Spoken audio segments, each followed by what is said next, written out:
Welcome, ladies and gentlemen, to Fostoria, Ohio, for the Friday night football game with Fostoria Redmen versus the Woodmore Wildcats.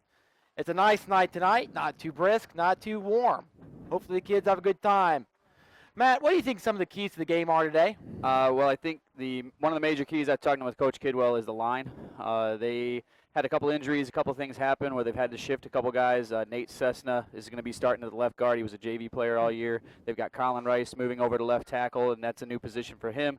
They got Chad Spangler coming at right guard, new position for him. So that's one key to the game. And then you've got guys like Eli Ward at tight end and a couple other guys that are going to be trying to fill in and pull the weight for the offense. Well, they definitely need to pull some weight to finish on a good season.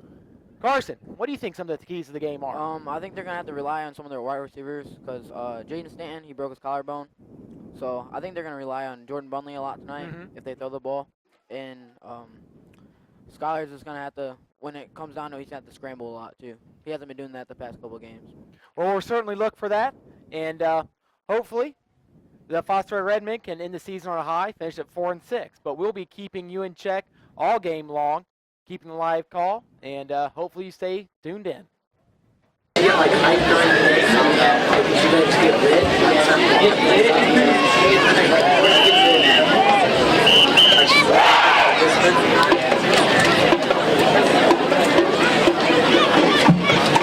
Ours do pretty natural.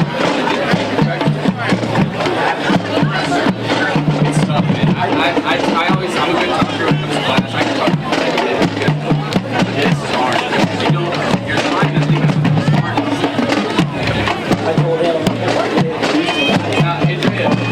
Ladies and gentlemen, please welcome to the field the pride of Fostoria, Ohio, America's original high school band, the 2016 Fostoria Redmen Pride Marching Band.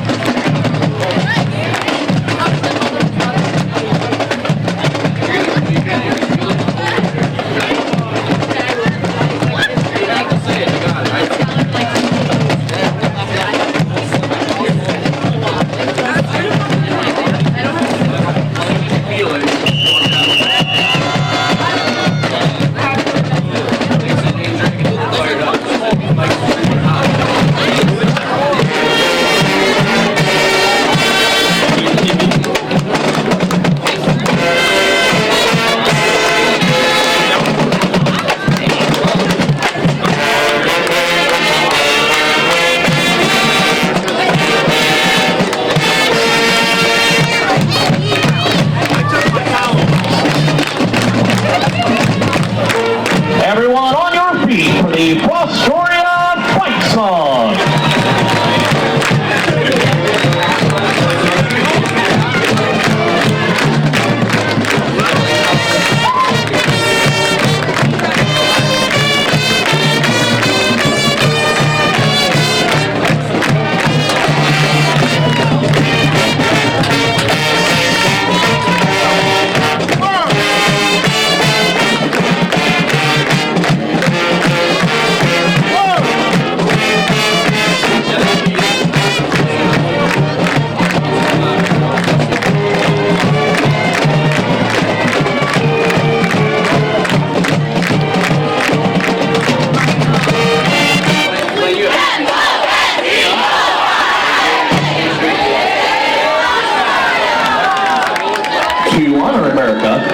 Rise and join the combined bands from Woodmore High School and Fostoria High School, led by Woodmore High School band director, Mr. Ken Ermine, in the singing of our national anthem. I'm going to kneel here. You guys okay with that? All you guys hear, I was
Hey, Jimmy. I didn't see him. Jalen, we're going to unmute our mics in a minute, but once we figure out who this up, but make sure you queue up the graphic. Maybe an offense or defense coming out. We're trying to tell you real quick. We'll tell you guys what we're saying over the next. I'm not going to be able to tell you 5 minutes.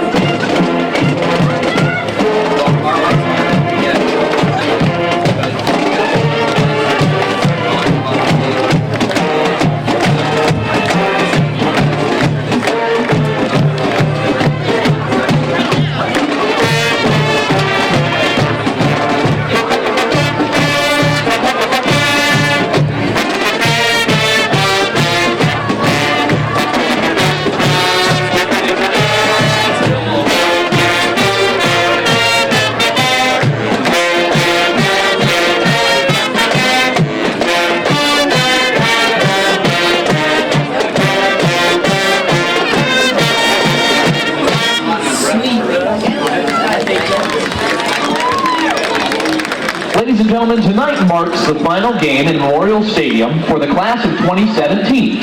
Join us as we honor our seniors and their family for their hard work and dedication to the band program. First we have Rainey Burnell, joined on the field by her parents, Todd and Christina Desbin, and her grandpa, Bubba Burnell.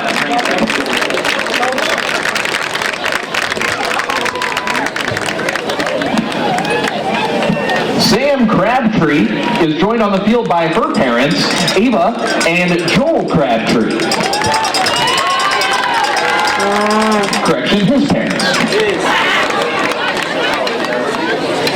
Taylor Everding, joined on the field by her parents, Russell and April Crow, and her nephew, Learkirk Brown.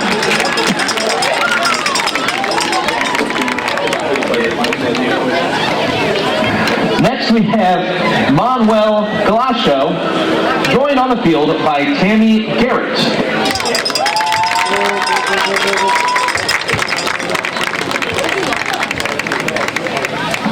Kyle Hopkins is joined on the field by his parents, Scott and Janice Hopkins.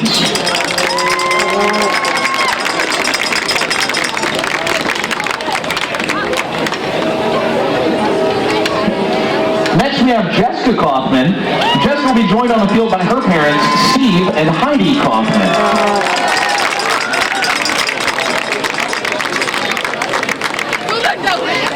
Kaylee Layton is joined on the field by her parents, Kenny and Tina Smith.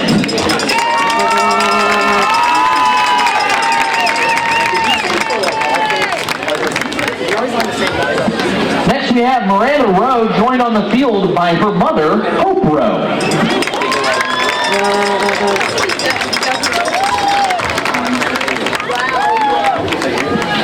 Tyler Rusk is joined on the field by his parents, Kevin and Techie Rusk.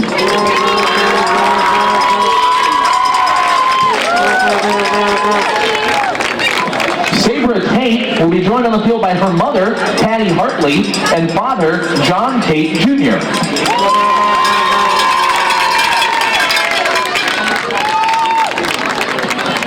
Xavier Tay is joined on the field by his father, Cosme Tay, and his mother, Rhiannon Tremblay Milby.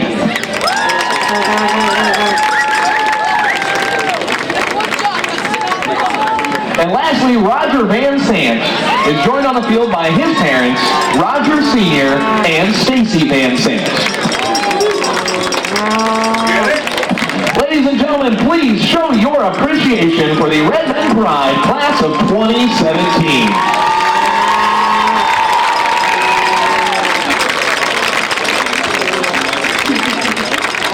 And now, ladies and gentlemen, if you are not standing, please rise and join the Redmen Pride in the singing of the Fostoria High School alma mater.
get about to do something. All right, you ready?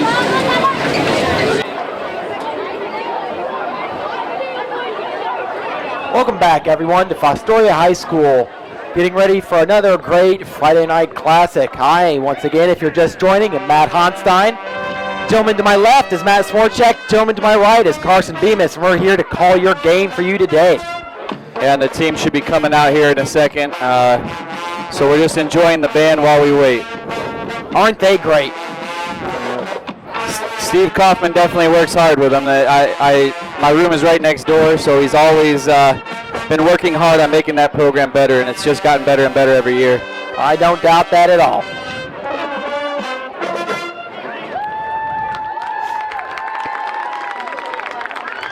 Now, Carson, you're what grade? You're a sophomore? Yeah. So do you think these guys have some serious butterflies with it being senior night? I think a couple of them do. Yeah? I don't think all of them do, but. So they should be coming out any second.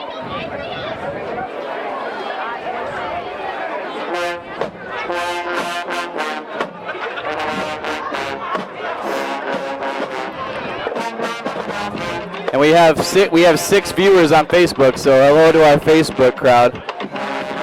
Very strong, loyal following. That's right. That's right.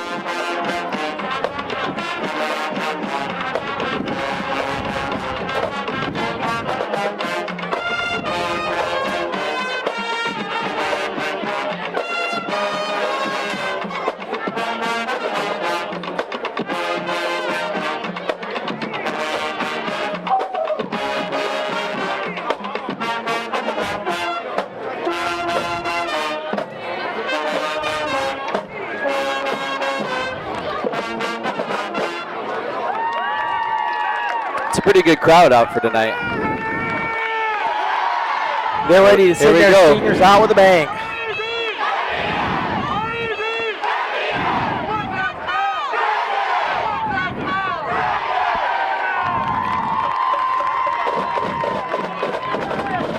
And here they come. Ladies and gentlemen, please welcome to the field your 2016 Fostoria Redmen.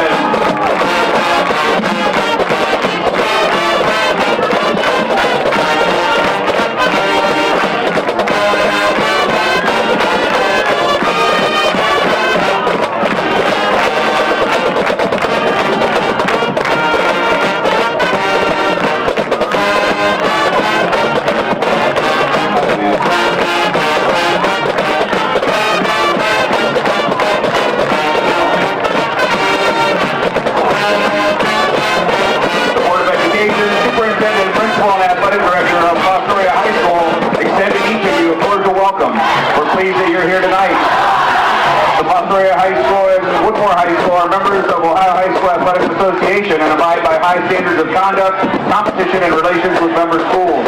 The athletes in this game are friendly rivals. While play may be fierce, all in attendance tonight are reminded that this is a game between youngsters and that sporting behavior is expected. The officials assigned to this game have been selected and assigned according to the procedures adopted by the Ohio High School Athletic Association. Tonight's officials are Mike Gorey, John Rhodes, Frank Jacinta, Jeff Stuck, and Paul Emerson.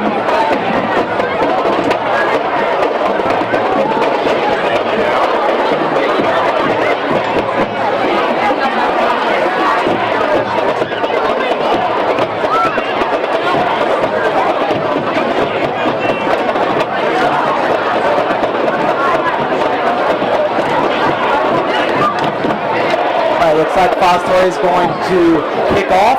Weston Weimerskirch is the kicker. Hopefully pins him pretty far back.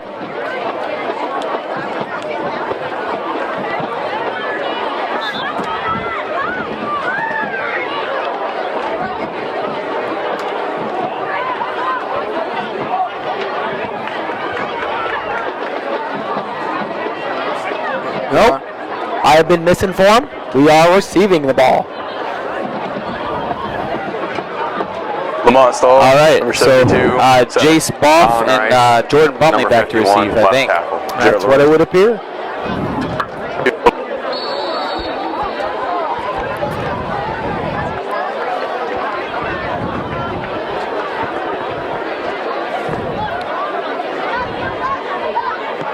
There's the kick. Ball fields it. Up the left side. Looks for a crease. He may go. Takes it all the way up to the 36. That was a heck of a return. 72. Good blocking out in front of him. Number 50. You really found a crease there. Jared Lorenzen, number 75, offensive tackle.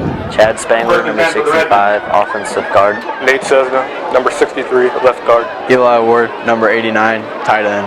Jay Spoff, number 22, running back. I'm Jaden Miller, number 35, and the running back. Jordan Bunley, number 24, play wide receiver. Now you got Devin Mauricio there on number 12, the wide receiver. slot. Lucas Hill, number 81, wide receiver. Devin Mauricio, number 2, wide Double receiver. twin. Kashada Handoff. Johnson, number Reverse. 34, Looks like a wide pass. receiver. Skylar Garcia, Keeps it. number 16, quarterback. Mauricio keeps the ball. We're about to 42. They tried to get a playmaker a chance to make a play, but nothing out in front for him to throw it. Mauricio, he's got a strong arm on him too, so he can really get that ball out there. Second down and 5 for the Redmen.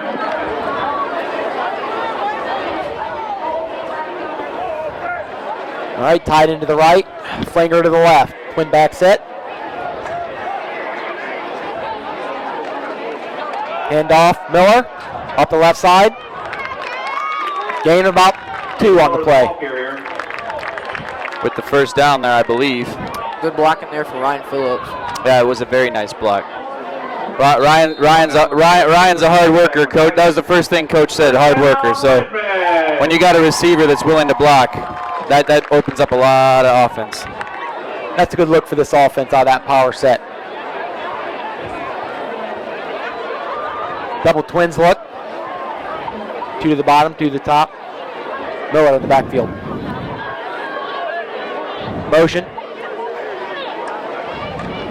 Read play, handoff. Miller stuffed on the right-hand side outside the hash. Jaden Miller, the ball carrier, brought down for a short loss in the play by number 64, Michael Lindhorst. Jaden's the leading rusher, 576 yards this year, so they're hoping to get him the ball more. I think coach said they're looking for a big future out of him, hoping that he can develop into quite a running back. A kid that size, you got to give him some room to rumble in there. Got trips to the top of the screen. Twins to the bottom, empty. Garcia steps back, quick throw, stop route, just a little bit to the receiver's right-hand side. Incomplete the ball. Number 1, Connor Haas with the defense on the play. Third down and 11 for the Redmen.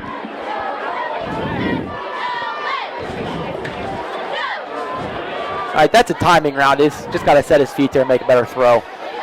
Well, it's rough with Jaden being out as their number 1 wide receiver. He's trying to learn after coming back from that injury, not only coming back on his own, trying to be comfortable in the pocket, but find new receivers. Empty set. 3 to the top, 2 to the bottom. Steps back. Looking. No pressure really. Dumps it off to Mauricio. He's going to have the first down. Garcia's pass complete to number 2, Devin Mauricio. Good pass there from Skylar Garcia. Yeah, a lot of great patience in the pocket there by Skylar, waiting for his wide receivers to come back to him. A more novice quarterback there would have just kept the ball and ran, but he kept his eyes downfield, found the open man. Oh, he got a first down at the 34 going in. Bottom hash. Lining up in the power set, tight end, bottom of the screen, flanker to the top.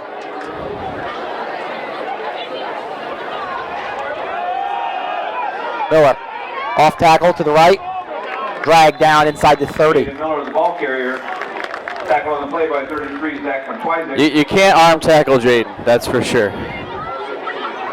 He is definitely someone you need to bring several tacklers to.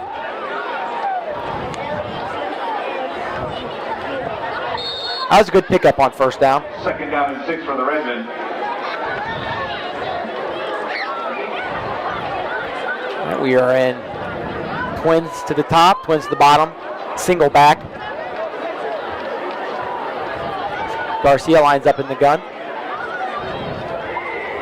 Looks like a blitz is coming. Handoff. Oh, Miller breaks a couple tackles. What a stiff arm by Jaden. Good. Ball carrier. Oh, we got a flag coming in. Tackle on the play by number 30, J.T. Atkins. There's a flag on the field after the play. Looks like Kashada Johnson there had some nice blocking on the perimeter. It looks indications that it's against Woodmore. Personal foul is called against Woodmore.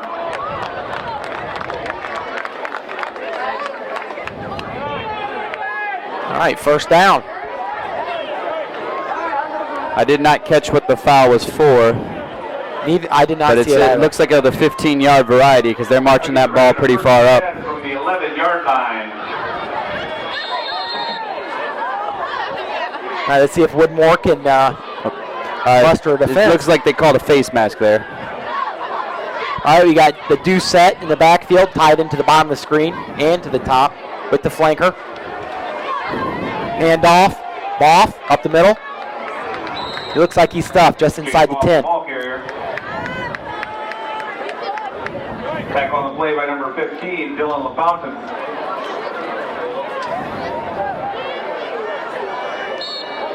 Second down and 9 for the Redmen. Let's see if they come out in that power set again. They're having some success with that. And they do.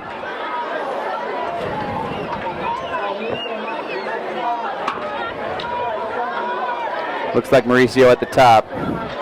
See what they do. Chalice. Ryan Phillips, the lead block. Got a lot of blocking. We got a flag out there. Oh. That's in the vicinity of holding. We'll see what the call is. Tackle on the play by number 2, DJ Wellens. There is a flag on the play. Looks like that's going against the Redmen. That'll set up a second and long here.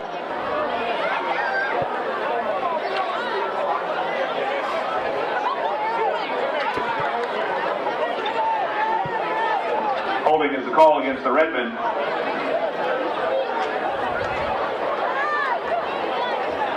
Math exchange there, players. Looks like they're coming back out in the spread. We got trips to the bottom, twins to the top, empty. See what Kidwell dials up here, second and long. Woodmore coming with the blitz off the end. Keeper. Garcia runs straight. Good pickup on second and long. Quarterback keeper. Tackle on the play by number 1, Connor Haas, and 22, Derek Burkle. That's going to set up a third and short from inside the 5. Third down and short for the Redmen.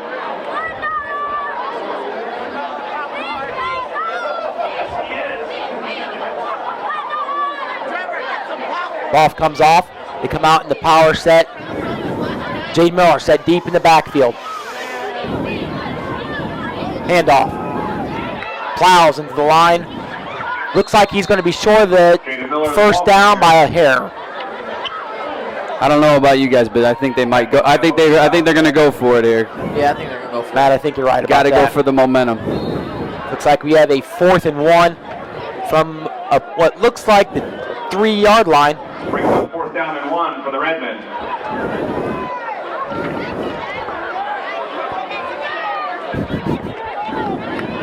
All right, we are in a power set, 2 tight ends, 2 backs, flanker wide, handoff to Phillips. That looks like a score. You got it. Lamont Stahl, number 72. Big score. Colin Rice, number 51, left tackle. Jared Lorenzen, number 75, offensive The quick tackle. hitter worked Chad there. Spangler, The number handoff to Phillips 65, really offensive guard. took the defense off guard. Number 63, left guard. Eli Ward, number 89, tight end. Jay Spoff, number 22, That'll be running Ryan back. Phillips. Jaden Miller, number 35, and the running back. Jordan Bunley, number 24. A much earned touchdown, I'm Jaden sure. Stanton, number 12, wide receiver. Lucas Farmer Hill, squirts number back to 81, wide receiver. Devin Mauricio, And it's number good. 2, wide receiver. Looked funny coming off his foot. Number 34, Had the distance. wide receiver. Skylar Garcia, number 16, quarterback. All right. Good first drive for the Redmen there. Yeah, that was huge. You got to go for it on 4th down there. That changes the whole momentum of the evening. Give it to his senior who's not going to go down. You know, you give it to Ryan there. He's not going down unless all 11 guys and somebody off the crowd comes out there and gets Right, the him. 12th man.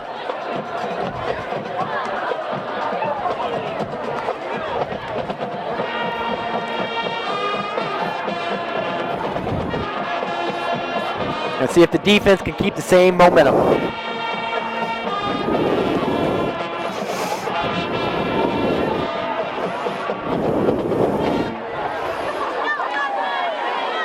I just got word in my ear.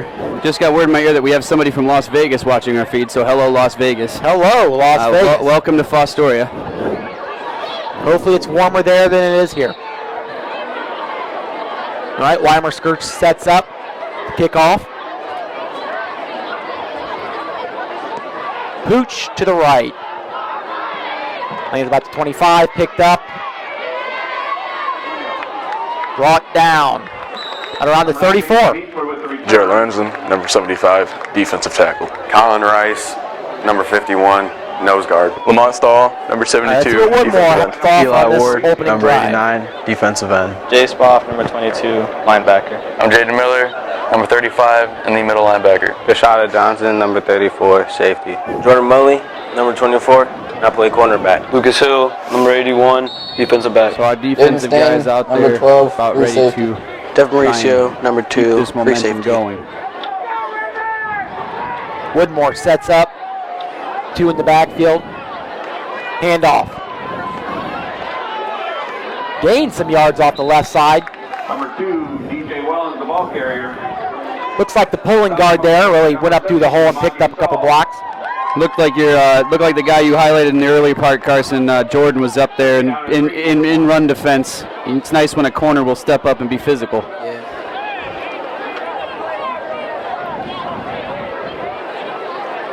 Woodmore running out of the no huddle. Double twins. Single back. Fostoria coming with the blitz. Quarterback rolls, scrambles right, keeps the ball, gets the first down, and gets all the way to Fostoria's 48-yard line. With the quarterback keeper. Yeah, Coach said earlier today, Donovan Reyes, their quarterback, and then number 2, DJ Wellens, are their 2 primary players. They said DJ number 2 is quite fast. Looks like Monty Stahl there, number 72, just took a bad angle there and allowed the quarterback to get outside of him. Woodmore lines up, twins to the bottom, 2-back set. Handoff off the right. Jade Miller breaks through. Excellent play. Gets a TFL. Stop behind the line of scrimmage. First contact by number 35, Jaden Miller.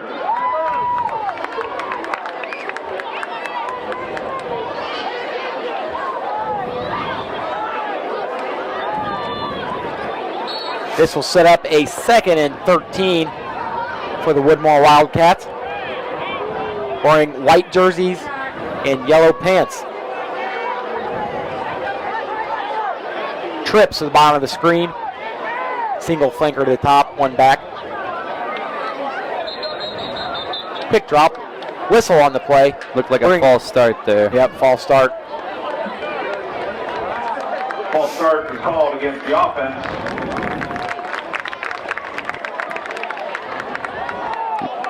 I've had a few penalties so far in the beginning of the game. That'll make it second. Yeah, but luckily they've all been on Woodmore's side, so we've got a pretty clean sheet. I know that Coach said that the defense had to really adjust when Jaden left. They had to move Devin Mauricio from corner to free safety, and now you pretty much have a freshman playing on the back end. That can be a touch of a tricky situation sometimes. You got double twins, single back. Woodmore gets set up. Motion, right to left. Quick step. Quarterback roped it in there. Jay Spoff broke it up. Big hit on the backside by number 84. Derek Burkle Defended by number 22, Jay Spoff. was the intended target there. Didn't look like he had much of a chance at that ball. 3rd down and 18 for Woodmore. We got a 3rd and long for Woodmore. Let's see what Coach Lou Bosch draws up for the Woodmore Wildcats.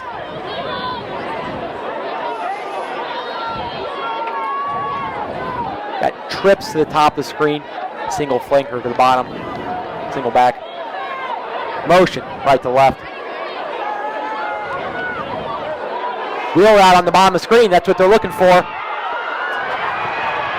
Caught. The power from Bunley looked like he was trying to strip the ball there. pass completed. but just couldn't get it out. Brought down on the play by number 24, Jordan Bunley. We'll see how they respond here. That's a big play. Could be a morale breaker, but if they can stiffen up, they can hold them out of the end zone. That'd be a big win for them. Looks like Bunley was looking inside on that play. That Wellens just got outside of him.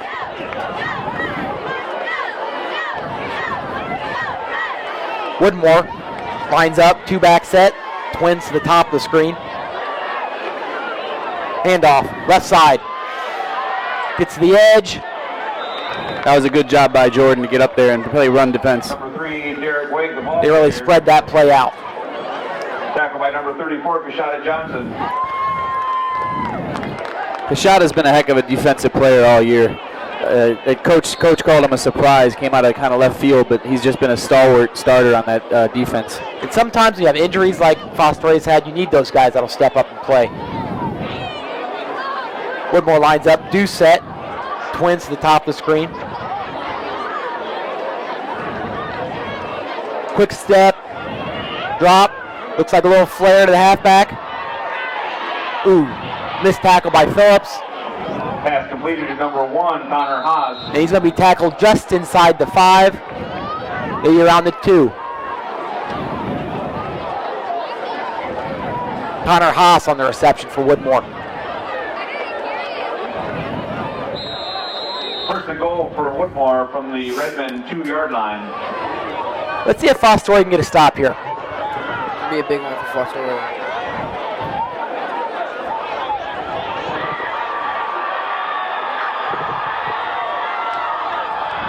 Woodmore looks like they're having some trouble getting the play in.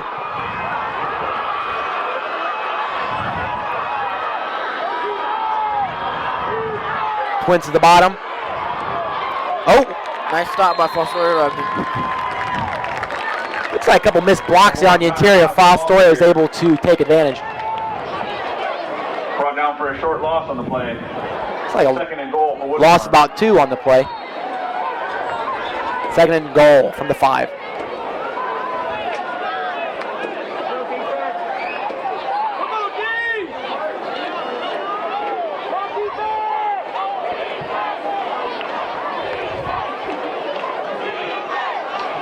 Woodmore coming out in a do set. Twins at the bottom. High snap. Mishandled.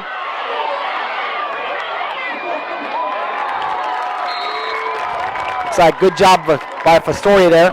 Getting on top of that. With the ball.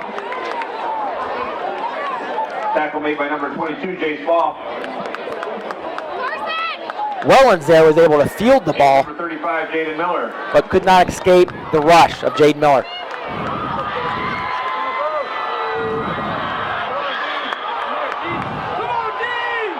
Brings up a third and goal for Woodmore from the Fostoria 10-yard line.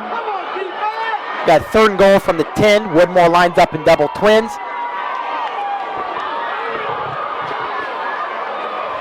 Quarterback looks to throw right. Incomplete pass, looking for the slant to the slot receiver. Incomplete. Carson, looks like some got a hand on that ball. Kashada Johnson with the defense on the play. Brings up fourth and goal for Woodmore from the 10-yard line. All right, let's see what Woodmore does here on 4th down. I think Jordan Diaz got a hand on that last play. It was a good look. From my angle, it looks like that might have been a completion if not for that little hand. Woodmore, double twins, looking to the bottom of the screen, fade route to number 3, incomplete. Just a big defensive stand. Yeah, just a bit big overthrown, and stand. that's a big stand by the Redmen. Number 24, Jordan Bunley with the defense on the play. Turnover on downs, first and 10 for the Redmen from their own 10-yard line. That is the end of the first quarter with our score, Fostoria 7, Woodmore 0. Time for a senior profile. Number 12, Jaden Stanton is the son of Rob Stan Crawford. Jaden is ranked 4th in his class, carries a 4.0 GPA, and has been a Rotary and Kiwanis Student of the Month.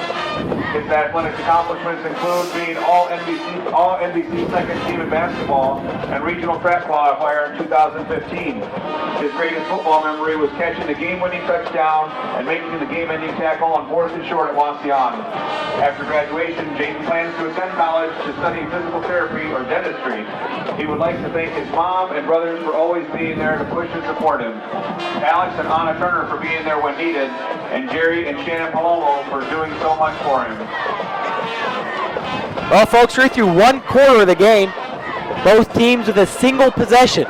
Fostoria came out on top in that first quarter, scoring the go-ahead touchdown on a 3-yard touchdown run by Ryan Phillips. Senior profile cheerleader Amani Seaburn. That was a big stop there for Fostoria Redmen defense right there. Yes, it was. Her athletic accomplishments include being a 4-year letter winner in cheer and being captain this year. Her favorite cheer memory is when the Redmen football team beat Wasion 27-21. After graduation, Amani plans to attend LPC Ignite for 2 years and then continue schooling in Cedarville. All right, Fostoria comes out, trips to the top of the screen, single flaker to the bottom. Woodmore's coming on a blitz. Flags. Looks like it's going to be on Fostoria right there. False start. Against the Redmen. That's a tough penalty to have inside the 10. Will now be 1st and 15 from their own 5-yard line. That's what I was saying earlier when Coach was saying the line has you shuffled all around. You're gonna have those mistakes, and hopefully they can avoid them. But that was got some killer. That's a big penalty there in that red area. Got trips to the top of the screen. Single back. Garcia looks to throw. Quick hitch. Bunley gets the ball, turns it up the right sideline. He's got something. That's a big gainer. That's a big gain. Good pickup. First down for the Redmen. Brought down the play by number 15, Dylan LaFontaine. First down, Redmen.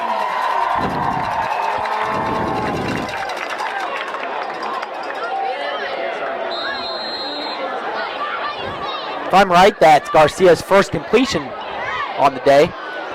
Well, second completion. He did have that third down in the first drive that he completed on. Well, and Coach said he's leading the league in passing with 1,600 yards. For a young quarterback like him, that's something good. Jaden gets the ball up the middle. And Miller picks up about 8 yards on first down. And it's a big confidence builder with that line. With that line kind of trying to gel on the fly, getting a good running game going, gets them kind of some confidence. Opening up the running game really helps in all facets of the game. Makes the receivers a little bit more open. Gets the defense on edge. That's what they come out with on second and short. 2 tight end set. 2 backs. Single flaker to the bottom of the screen. Handoff. Boff. Right hand side. He's going to be stuffed at the line of scrimmage. Brought down by a host of Wildcats. No gain on the play. Brings up third down for the Redmen. Now, what do you think they got in hand here in this third and short? Pass, run? I mean, if it was me, I'd be handing it to Jaden Miller. I think you're absolutely right. And just letting him see how far he can get. However, they do have Gabe Turner out there, I believe, split out. Let's see what they dial up here. Got the power set. Timeout? Yep. Timeout called by the Redmen. Coach Kidwell calls his first timeout of the day. He gets 3 of those in the first half, so 2 left. Senior profile from cross country, Manuel Colazo, is hosted by Tammy Garrett. Carson, what do you think? What do you think happens here? You think Miller's probably the call? Yeah, I think they're just gonna go straight up the middle on it. Lead blockers and go straight up the Get middle. somebody in front. Yeah. Now if I'm not mistaken, on the goal line play, they had Miller back there, but handed it to the fullback Phillips. The quick hitter. Perhaps they're going to think of something a little tricky here. But if it was me, go straight ahead. But if they're going to key in on Miller, maybe a little reverse, maybe a little option. The defense is definitely looking for the power play to Miller, so a misdirection could be very effective here. Play for the children. After graduation, Jessica plans on attending a 4-year college to become a middle school social studies and English teacher. All right, let's see. 2 backs. Ooh, a keeper. He's looking to throw. completed pass to Ryan Phillips on the left-hand side. Little play action for the offense. They did utilize Phillips again out of with them keying on Miller, found a way to get Phillips open in the flat. That's a big play for the offense. That really opens up a lot of the passing game for them. Jessica Kossler would like to thank all the teachers and administrators that have put up with her for 4 years. Fostoria coming out quickly out of the conversion. Empty set, 3 to the top of the screen, 2 to the bottom. Their support, siblings for sharing the bathroom in the morning, and especially to her parents for teaching her patience and loving her regardless. Garcia of the takes a snap, situation they are in. quick hitter. Mauricio. Conversion. Mauricio, pick of about 8 on the play. Garcia's pass completed to number 2, Devin Mauricio. They've gone into a quick no huddle here. Brought down the play by number 7, Donovan Reyes. Looks like they are going to huddle here. It just looks like they wanted to come out of that conversion with a quick play, maybe catch defense off guard.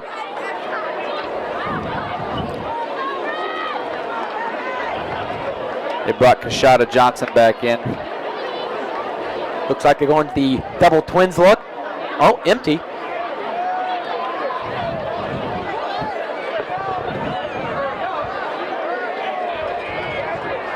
Motion, right to left. Flare. Drop. Off. That was there for him. Garcia's pass intended for number 22, Jason. That's a pass you got to catch there. That can lead to a first down. You had blockers ahead of him. That is one you have to get. Yeah, Boff very disappointed with himself slapping the turf there. Right. They should go back to that play. It looked like that was open.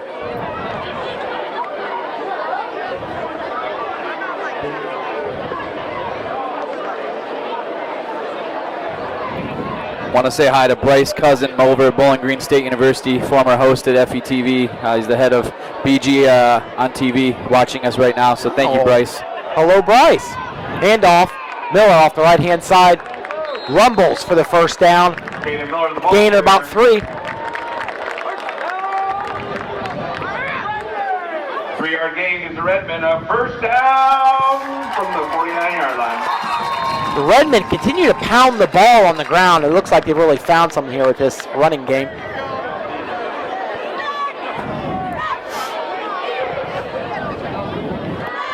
Gabe Turner in the slot. Looks like they might have a bit of a coverage issue over here with the bottom of the screen. Trips no one's to the covering left. the trips. Woodmore finally adjusts to it. Read play. Garcia keeps the ball, runs it. Looks like he got the first down. Garcia with the quarterback keeper. I think Skylar's starting to trust that knee a little more now. I agree. A little more comfortable in his own skin. I know. I see number 30. I see number 31, Gabe Turner, out there. I know there was a question as to whether he was going to play, but he's out there and got a nice block in on that play. He looks ready to go. And good for this offense. With Garcia being able to run, it really adds another dimension to their game. Trips to the bottom of the screen. There's that flare out again to Mauricio. Makes a catch.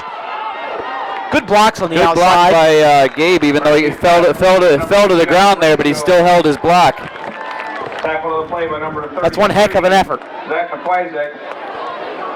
At number 22. I see former teacher at Fostoria City Schools, Carol LaForge, just joined us. So thank you, Carol, for being hello, Carol, online with us. 34-yard line.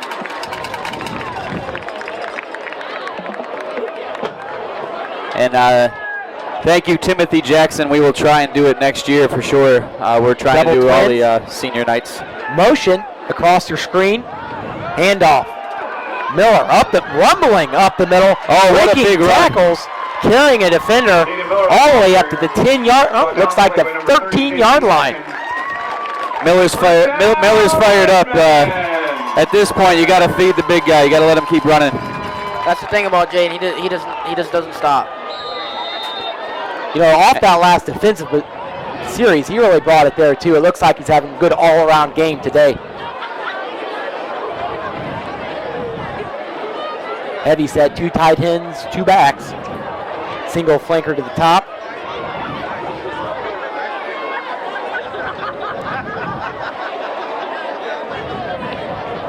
Takes a snap. Handoff. Rumbling to the left side, bottom of your screen. Miller to the ball carrier. Brought down to the play. Miller gets around the 6. They should just keep giving him the ball. He's doing pretty good right now. Feed the beast, as they say. Mason Beechler brings up 2nd down and 4 for the Redmen. Thank you, Cameron Burnett. Matt H. does have skills on the mic. You know, I practice at home in front of the mirror just to get good just for this moment. Big play for the Redmen here, 2nd and 4. Let's see if we can push this one in the end zone. 2-back set, 2 tight ends. Keeper. They got Miller out in front. It almost looked like that was a messed up play there, right, Carson? Looked like he tried giving it, but Jayden wasn't ready for it. Looked like a bit of a read option kind of play, and he pulled it back and ran with it himself. I don't know if that was the intention, but... Well, it's a positive game. It sets up a 3rd and short inside the 5-yard line.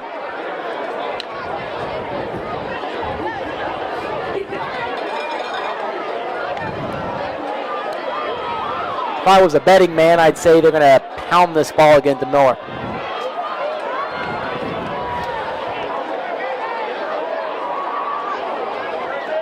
And there it is. Gets the ball. Hit at the line of scrimmage, but I think it looks like he picked that one up. That one's going to be close.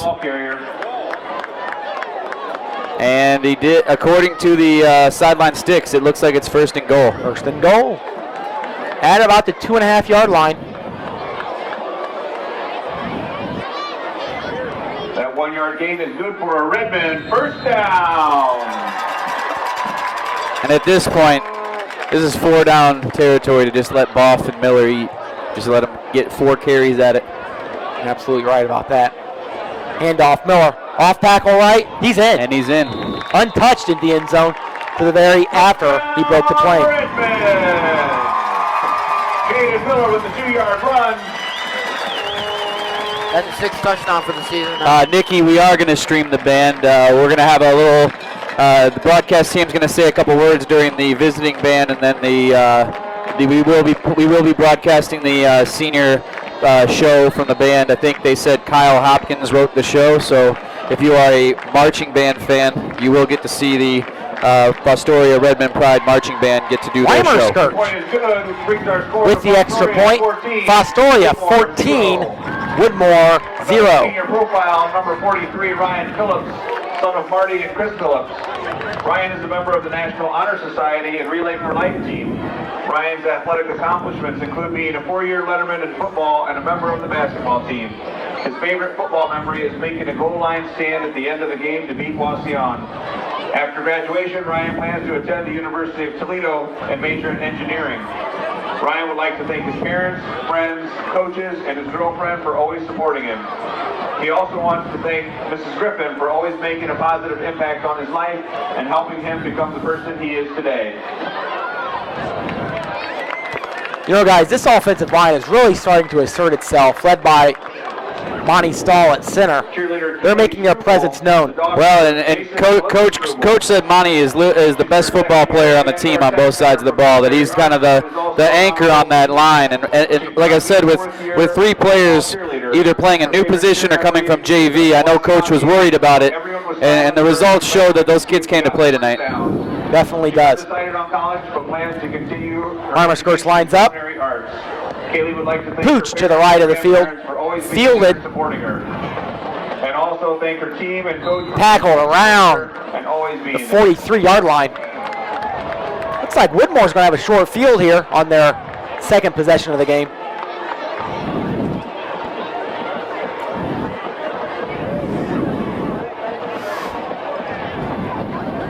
After the kick return, it will be 1st and 10 for Woodmore from their own 40-yard line.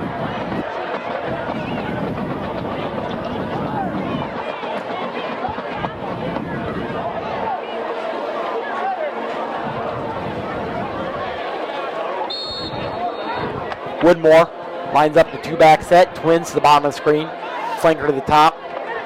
Handoff, off tackle left, hard run. Wellens gets about 5 on the play. Number 2, DJ Wellens, the ball carrier, stopped on the play by number 84, Jordan Diaz. 2nd down and 5 for Woodmore.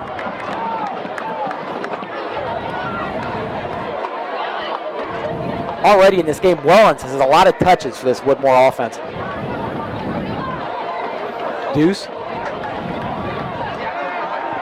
3-step drop. Quick throw to the outside. They tried that wheel route again. Well defended there by Lucas Hill. Broke up the play. Number 81, Lucas Hill with the defense on the play. Well, I know the number one thing Coach wrote down for Lucas is building confidence, and I mean that's the perfect play on defense to build confidence for a corner. I mean, I know some would say he probably could have caught that, but I mean to defend it and break it up, that's a good start for a corner that's working on confidence, getting to be a strong player here in his junior year. Playing on an island like that is always tough for a young kid, and getting any little thing helps. Quick throw to the right. Overthrown. And Lucas almost almost in the right place at the right time. I'm not sure who he was throwing that ball to. 4th and 4, huh? Yeah, 4th and short. You think they punt? You think they go for it, Matt? It looks like they're going to go for it, but late. They are running the punt team on. Jordan Bunley will end up in the backfield for the punt return. This says two things. They either think they can punt the ball well, or they don't have faith in their defense if they don't convert. Good, very good punt. Very good punt. That's going to go out about the 19-yard line. There's the reason right there. You have confidence that punter could get them in behind the 20 and rely on that defense to get a stop. That is a good punt by that youngster.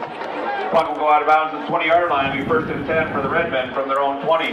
Now we have not seen much of DJ Wellens. I wonder if they're going to try and get the ball into his hands. They said that he's a speedster on the team, and at this point, when Woodmore gets the ball back, you'd think that they want to try and get him the ball a little more. They definitely been targeting him in the offense. Let's see what Fostoria comes out in. I have a sinking suspicion they're going to try to keep running the ball. Trips to the bottom of the screen. 4 minutes left to play in this half. Hand off. Miller up the left-hand side, rumbling. Broke a tackle. Katie Miller, the ball carrier. Looks like he picked up the first down. Brought down the play by number 71, Brandon Cowell. First down, Redmen. They might try to come back with that first play they started off with, the little trick play, double pass. Carson, I think you're on the right thinking there. They definitely have this Woodmore defense in a bind, and I think they can kind of do whatever they want. And especially at this point, they're so worried about Miller that misdirection trick play might work. Double twins look. Garcia barking out calls to the receivers. Blitz coming off the edge. Looking to bottom of the screen. Double slant. Gets chased down from the backside. He's going to take a sack, about 2-yard loss. Miller sacked on the play by number 7, Donovan Reyes. Miller was there to pick up the blitz, but the pocket collapsed and there was nowhere to go. Garcia stepped up, kept his eyes downfield, which is a savvy move, but just had nowhere to go. Underneath the Ohio State tent, $2 will give you a sampling of each of the 5 different chilies. Be sure to get over there, try the chilies out. Make Second and long coming up. Empty set by the Redmen. Trips to the top of the screen.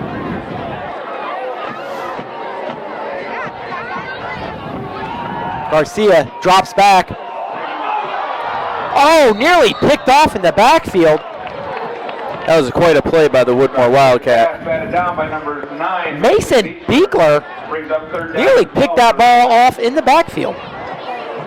It's his senior night too. So he came to play, and that was a nice play out of him. Garcia's got to have a little awareness there of the pressure right in his face. 3rd and 12. Do you think they run the draw here? They could run the draw. They could run the read. Maybe a little play action even. It's like a timeout. Timeout, Fostoria. That's Kidwell's second. They have 1 left in the half. Timeout called by Fostoria. Some more senior profiles. Cross country, Erin Nowicki is the daughter of Joe Nowicki and Kim Graber. She's proud to be a senior at Fostoria High School. Her athletic accomplishments include being a three-sport athlete and three-year letter winner in cross country. Her favorite running memory is 5 a.m. practices. After graduation, Erin plans on attending. That's interesting information, Henry Thorpe. Thank you for that. One of our Facebook Live followers, Henry Thorpe, said that the Woodmore punter has a 70-yard punt and a 49-yard field goal, so he is a heck of a kicker. We were seeing that in the pregame, were we not? He was attempting 50-yarders, and I'm pretty certain he made one. Yeah, he's got a heck of a leg. Henry Thorpe, a college friend of mine back in the old BG days. Miranda Rowe, the daughter of Hope Rowe and Keston Leisure and German for 2 years, and is an accomplished anatomy student. Her music accomplishments include being in band for 7 years. See what Kidwell dials up here on 3rd and long. See if he's going to play it safe or go for the first down. Her favorite band memory is when Minnie Band went to Longfellow to play with little kids and being a positive role model for them. After graduation, Miranda plans on attending University of Findlay for free veterinary program. Takes a snap, looks left, throws the ball up, little fade. Ooh, nearly a completion. Garcia's pass ball is incomplete, intended for number 84, Jordan Diaz. And that was exactly what Woodmore needed there. I mean, they punted the ball to try and get exactly that result. Defense came up with a stop there. A couple good plays in a row, and Diaz had a chance at that ball, but it was bang-bang play and went Woodmore's way. And this puts us in a really dangerous position as they have both their best playmakers in the punt return position with Wellens and the Mason. Punt is off, a spinning ball. And bouncing, a good bounce there. Looks like Wellens is going to field it. He is fielding it. Good tackle by Diaz on the play. Punt fielded by number 2, DJ Wellens. Stopped immediately on the play by number 84, Jordan Diaz.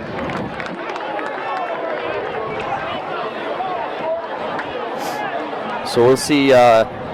Coach said Donovan Reyes, a dangerous quarterback in that shotgun. So we'll see if Woodmore can get a score on the board or march down the field. Hopefully our defense can withstand that.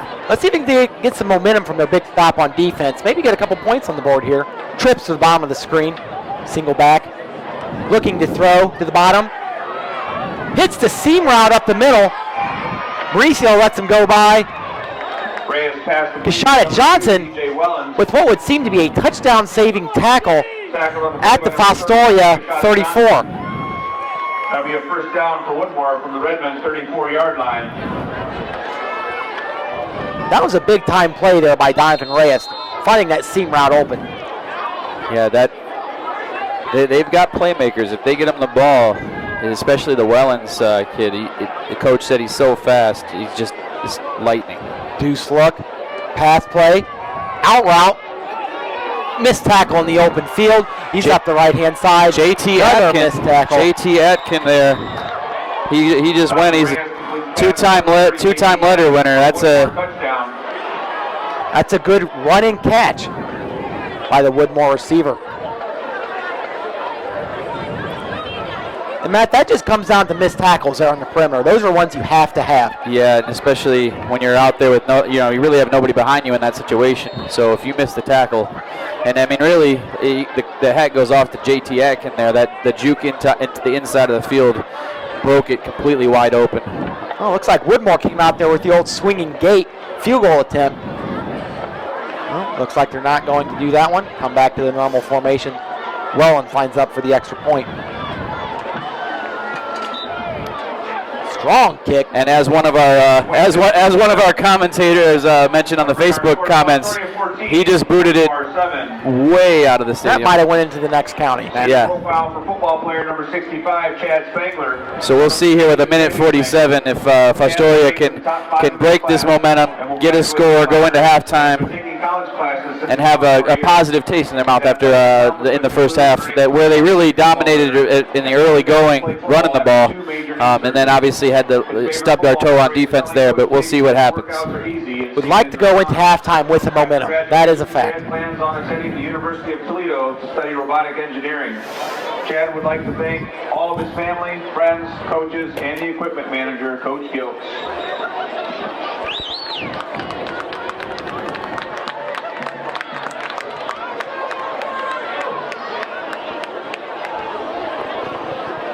All right, looks like Fostoria will get the ball with around 1:47 left in this game. Let's see what they can manufacture off this kick return.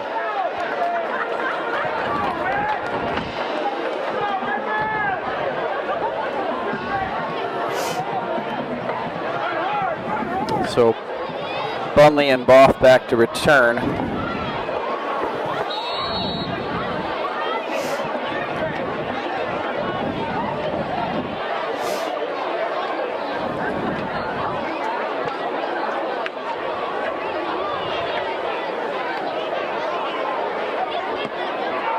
Kickoff, right hand side. Bunley muffs it, picks it up. He's got a block in front. He's got a sideline. Cuts it inside. Good run, good vision. Gets walloped at the 41. Drops the ball. They're calling it down on the field. He really took a shot, Matt, there as he's coming to the ground. Yes, he did. He is kind of limping on the side to the sideline.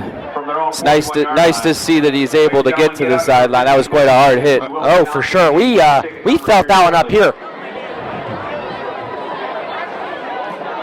You might need to take a little water break after that one. That was a shot. So let's see what Carson. You think they're going to go and try and run offense, or do you think they're going to try and kill the clock here?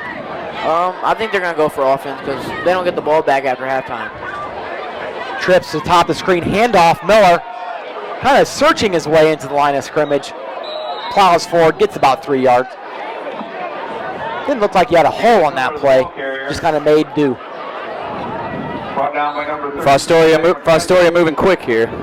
Going to the hurry up, and they have double twins. Mauricio in the slot. Garcia looking downfield, rolls to his right, finds Ryan Phillips leaking out Garcia's pass completed to number 43, Ryan. To the right-hand side. That'll get to the Woodmore 44. I think we have a stoppage. We have an official timeout. Looks like a Woodmore player might be injured on the sideline. Right on the sideline. And since it's so close to the sideline, they're going to go ahead and use that official timeout and stop the game here. Our winning 50-50 ticket number is... In reality, Fostoria gets a free timeout here to go over the offense. 834. Again, that winning ticket number is 190834. If you have that winning ticket, please take it to the concession stand to collect your winnings.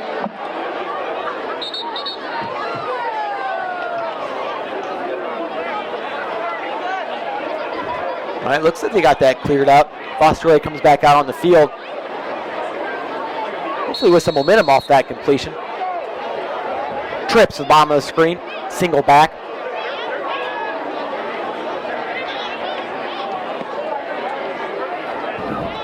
Garcia takes that quick handoff to Miller.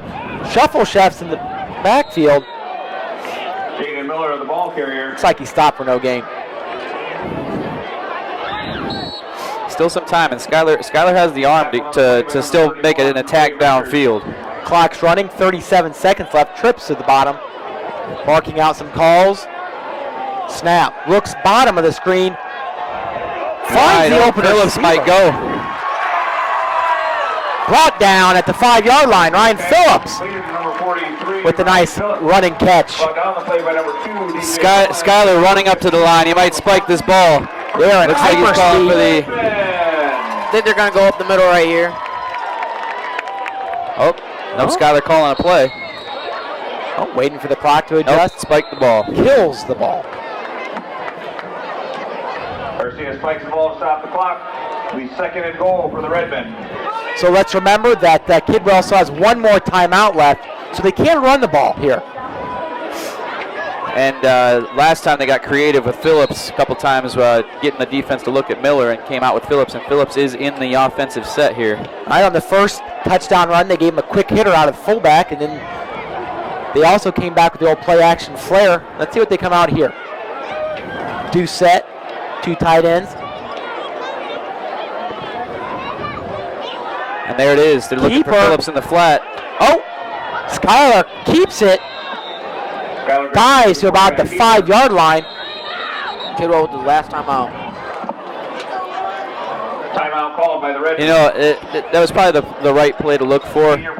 They just didn't know. They didn't open up, but the timeout saves them. They still get a shot at it. And honestly, if they throw a pass, they still get 2 shots at it. It looked to me like number 83, Michael Hoffbauer, may have opened up late over the middle, but at that point, Garcia had chose to keep the ball. Sophomore year on Halloween at Lake. It was the coldest game, and they were all freezing, but they made it through. We have 12 seconds left. Final timeout. Woodmore still has all 3 of theirs. She'd like to thank her parents and for making sure she has everything she needs, and Coach Melissa for making her senior year of cheer the best. All right, what do you guys think he's going to come out with on this play? If it was me, I go 5 wide. I see if there's some sort of quick route they can run, and if the defense spreads out too far, Garcia with that quarterback draw they already got a huge gain out of it. I spread them out. Yeah, I think you're right about that. And looks like right now they are doing just what you said there, Matt. Empty set, trips to the bottom. Mauricio and Phillips in the slots to the bottom. Garcia looks down the defense. They're playing up on the receivers. Motion to the bottom. Ball overloaded. Motions to quads. Flare. Double slant. And he's sacked. They better hurry if they want to get another playoff here. That's not. Oh, we got a flag. There's a flag after the play. This will stop the clock with 2 seconds. Holding on the offense.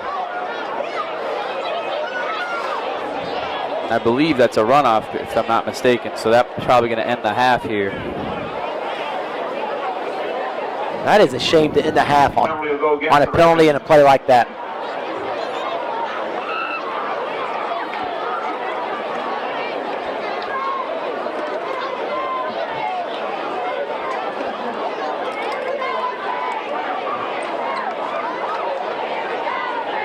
So they're going to march that ball back all the way to the 24. Yeah, with the runoff, though, they won't be able to get a play off. Yep. And there's the clock. Score, Fostoria 14, Woodmore 7. So we go into halftime. Fostoria Redmen 14, Woodmore Wildcats 7. On a weird ending to this game where Fostoria gets the ball inside the 5, but cannot convert. Well, and we're going to be enjoying the bands here for a couple seconds, but if the Facebook people and people watching us can bear with us, we'll be right back in a few minutes. Ladies and gentlemen, introducing the 2016 edition of the Woodmore Wildcats Marching Band. The Wildcats Band is under the direction of Kenneth Emerine with Assistant Director Mike Sicily and Flag Corps Advisor Rachel Stewart. Our Woodmore Band has nearly completed their competition season, bringing home excellent ratings and trophies for 3rd place in Class C at Maumee and Best Auxiliary, Best Percussion, and earning 2nd place in Class C at Perkins. Last week, the Woodmore Band performed at the Swanton Bulldog Bowl contest, getting 3rd place in Class C and a superior rating, which qualified them for the OMEA State Finals. Tonight we are presenting the opening and closing portions of our Pirates of the Caribbean show and ending our halftime with a pep tube. The Woodmore Band is led by Field Commander Riley Schmidt.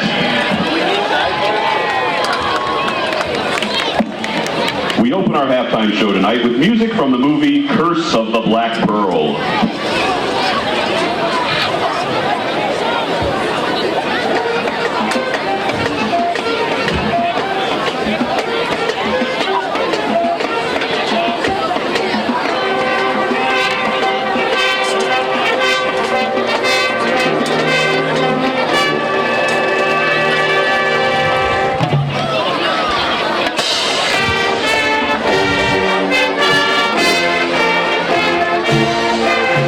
Welcome to the FETV Fostoria Redmen versus Woodmore Wildcats halftime show.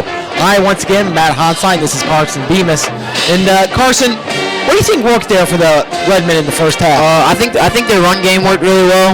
You know, they had some really good runs there. I think they should start feeding Jaden a little more and give it to Jace sometimes too. You know, they really found their groove with the running game. The offensive line really started to assert themselves. I think that going forward, the running game, you're right, is going to be effective. Defensively, did you see anything that worked for the Redmen? I think bringing Jaden Miller up and Jace coming through and blitzing, it's working really well. They're getting back there and stopping them in time before they can develop anything. All right, now Woodmore really got some momentum there in the second half. Scored the late touchdown and really made a good defensive stand on that last possession right before halftime. Who do you think goes into halftime with the momentum, the Fostoria, or do you think Woodmore does? I think Woodmore does because they get the ball at halftime. And, I mean, it's one possession game. They can tie it up real quick. Right. So, I think overall it's kind of evened out there at the half. Hopefully Fostoria can come out on defense first and get a stop and maybe put some more points on the board.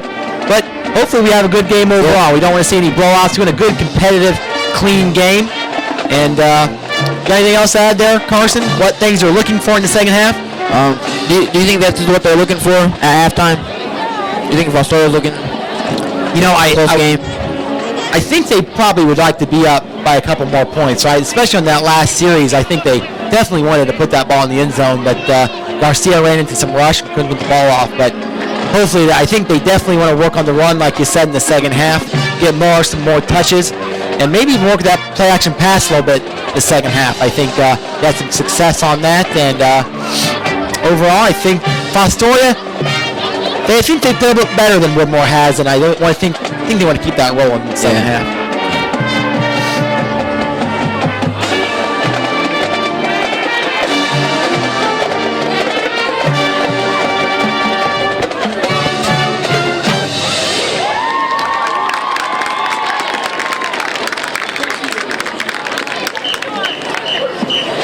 For the second part of our show this evening, we present music from the movie At World's End, featuring trumpet soloist Janelle Roots.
close our final halftime show of this season, we present this hit from LMFAO, a favorite among our band students during last year's marching season.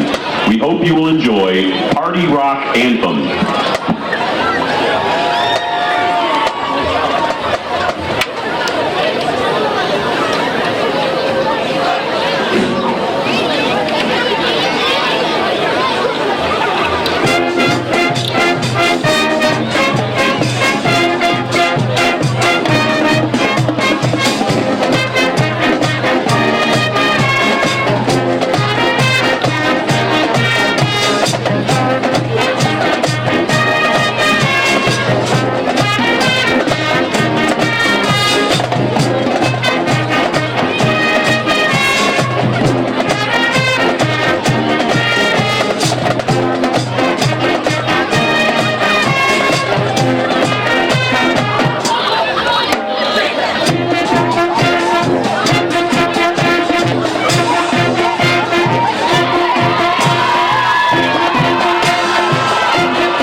We want to wish the Fostoria High School Band and their director, Mr. Kaufman, the best of luck throughout the rest of your school year.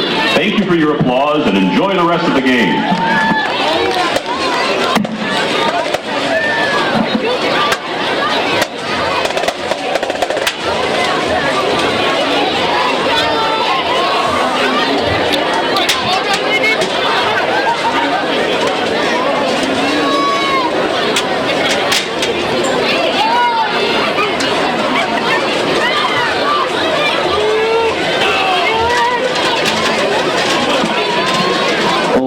Ladies and gentlemen, presented by Tri-County Dental, please welcome to the field America's original high school band, the Fostoria Redmen Pride Marching Band.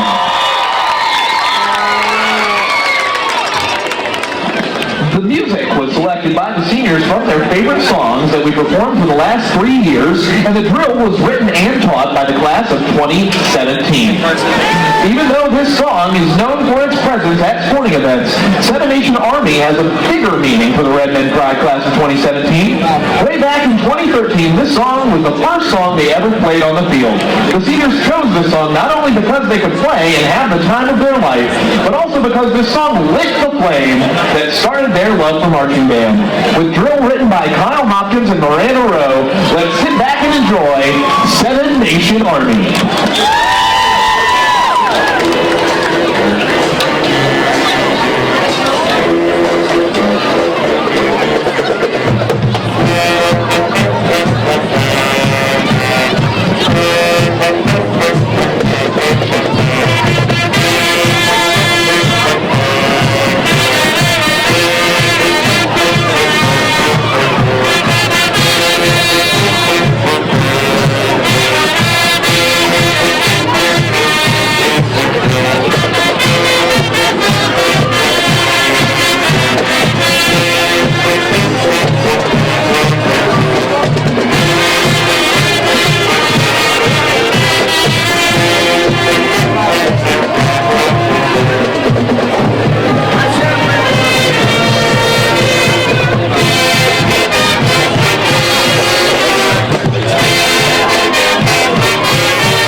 song tonight was another song from the freshman year class of 2017.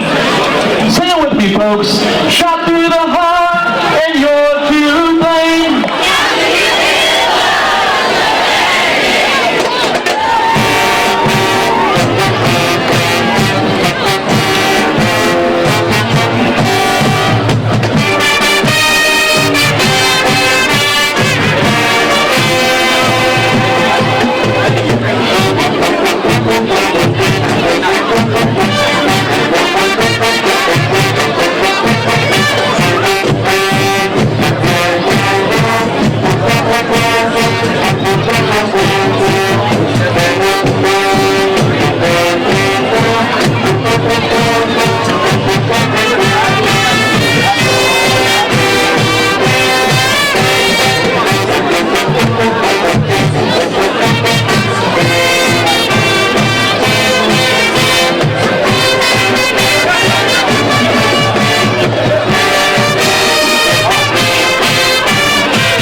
To end the class of 2017's last show, we want to pay tribute to everyone that helped us along the way. Generations before us and the generations that will come after us. To you, we say thank you. From their freshman year's 1980s show and featuring senior Tyler Rusk, here is Centerfold.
Rachel Caldwell, Auxiliaries Advisor, Mrs. Heidi Kaufman, and Assistant Auxiliaries Advisor, Mrs. Alex Ray. I'm the voice of the Redmen Pride, Benji Cates. Thank you to our sponsors, Alpha Green Supreme, the Sunny Farms Landfill, and the Fostoria Rotary Club. We thank you for all your support. And before we get going on the second half of the game, I am pleased to announce the winning ticket from our Redmen Music Club Bring Home the Bacon drawing. The winning ticket number is 143220. Again, 143220. If that is your ticket, stop by the visitors concession stand and talk to the people there to discuss claiming your prize. Folks, we really hope you enjoy the rest of the game, and we are glad that you gave us your attention for halftime.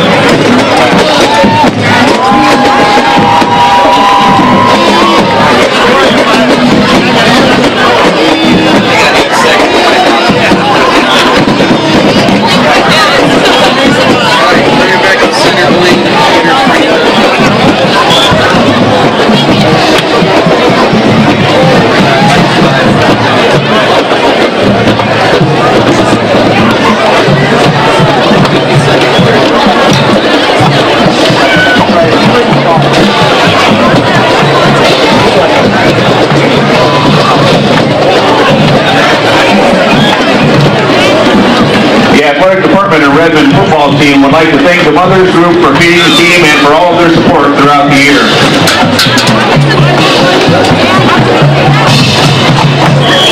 Fostoria Athletic Boosters are still selling reverse raffle tickets. Tickets are $100 for a chance to win $10,000. See a booster member for more information.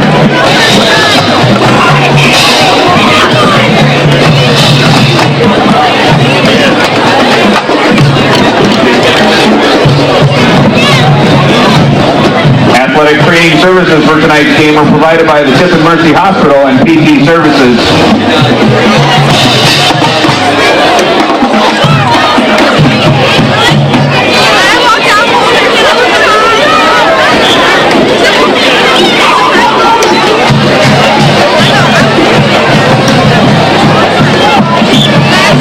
Senior profile for band members Sabra Tate, daughter of Patty Hartley and John Tate. Her music accomplishments include going to Memphis and state competition with the band. Her favorite band memory was making it to state 2 years in a row. After graduation, Sabra plans on attending Ignite Life Pacific Christian College in Virginia. She would like to thank her mom, grandparents, teachers, friends, and her band. Are you ready?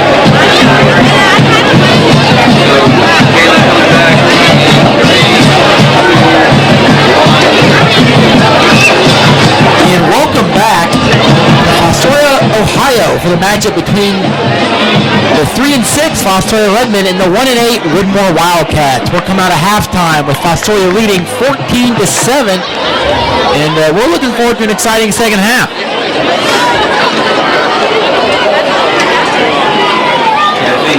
I think Fostoria is looking to get a quick stop to try and break some of that early momentum that Woodmore had coming into the half. Woodmore scored quick, and then we kind of stubbed our toe at the goal line, so I'm sure Coach Kidwell told them very, very explicitly to try and break that momentum early. After graduation, Definitely was a letdown to not score at the end of the half, but like you said, hopefully the defense can get a good stop and then get rolling on offense again. Coach Kidwell and the football staff for not giving up on him, the Turner family, Tony Settles, and all the Redmen fans. You're good. I'm coming back up here, and I don't like it. All right. Second half. Woodmore will receive, as we said. Fostoria will kick off.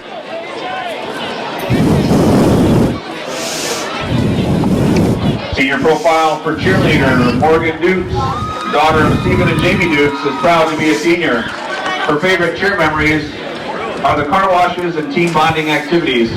After graduation, Morgan plans on attending barber school. She would like to thank her mom for never giving up on her and always being there, and her whole cheer team for making her senior year amazing.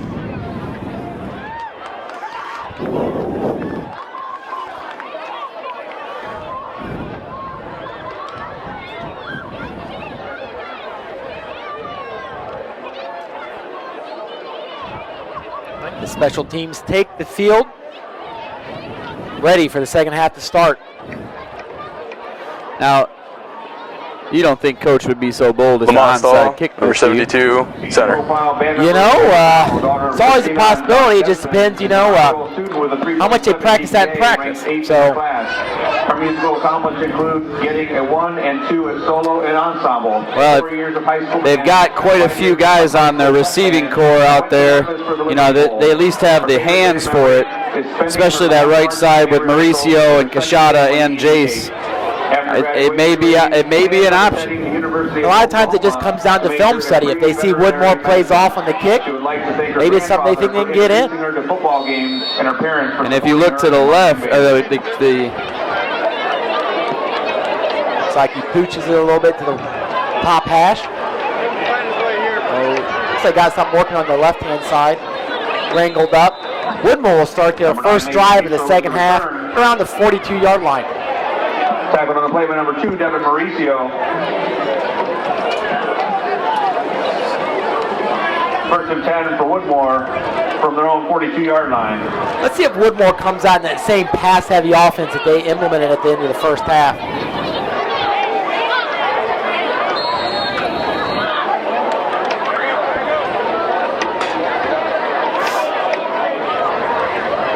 Twins to the bottom of the screen, single two-back set. Weird handoff in the backfield. Bad snap. Really number 33, Zach McWhite. Good read for Jaden Miller. Jaden and Colin Rice really busted in through the line there, really disrupted that. It helped that they bumbled that ball, but they were deep inside. Play brings up 2nd and 12 for Woodmore. It'll be 2nd and 12 for Woodmore. So you have a timeout on the field. Equipment, Monty Stahl comes running off. Maybe looking for a chin strap, earpiece, something wrong with his helmet. That brings someone else in.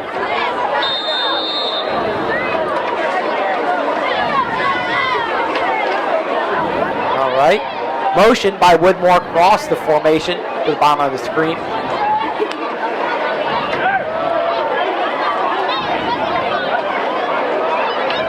Ivan Reyes takes a snap, throws to his right.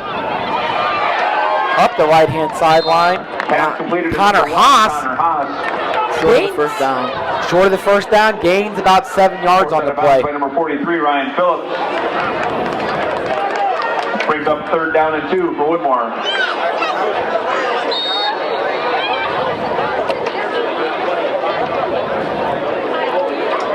This is a big moment for the defense. If they can get out of this and get the ball back in Miller and Boff's hands, we might be in business. Big 3rd down in the second half. For both teams, really. Trips to the top, single to the bottom. 1 back set. Quarterback rolls left. Reyes throws. Quick out. Completion. That'll be a first down. Tackle on the play by number 9, Malik Tucker. And Mason Beekler has just been a problem for us tonight. 1st and 10 for Woodmore from the Redmen. He's been catching the ball in tight spots like that all night long, and it's becoming a bit of a problem. But a positive for Woodmore. Positive they line up on first down. Deuce set. 2 receivers, 1 tight end. Looks like a double dive there. Handoff. DJ Wellens gets the carry up the middle. Squashed at the line of scrimmage, no gain. A clever play to get Wellens the ball for sure. And 43, Ryan Phillips. When you work out of that 2 back set, you have a lot of options as a quarterback and a play caller.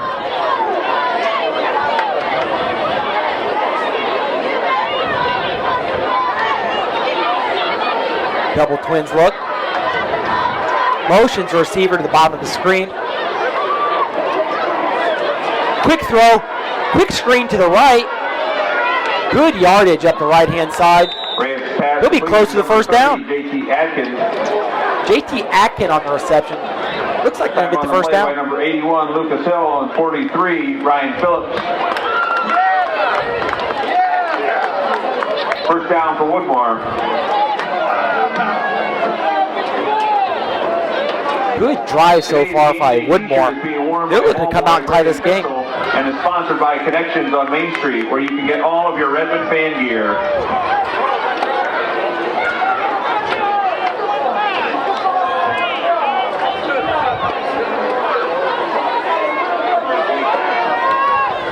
Woodmore lines up. 2 back set, 1 tight end, 2 wide receivers. High snap. Reyes corrals it. Quick throw to the left-hand side. JT Atkin gets the ball, rumbles up the left sideline. He's going to score. A dive into the end zone. Past the outstretched arms of Kashada Johnson. Good blocking on the play by the Woodmore receivers. Allowed that touchdown reception.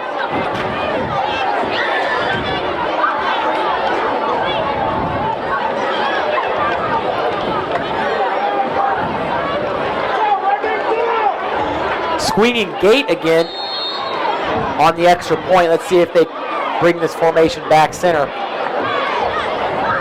And they do. DJ Wellens lines up for the extra point.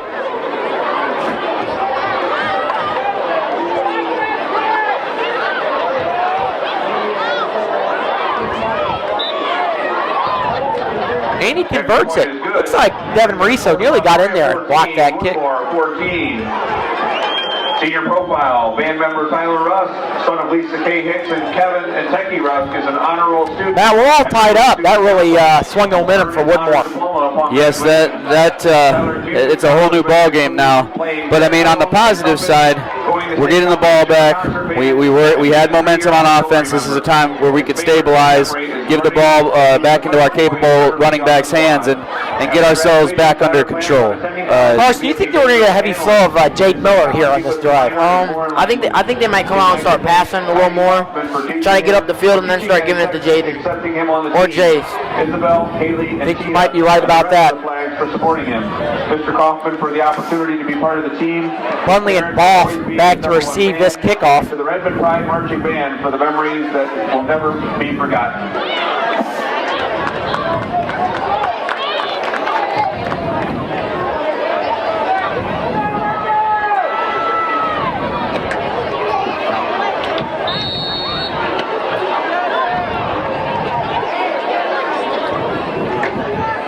Ready to kick off. Wellens lines it up.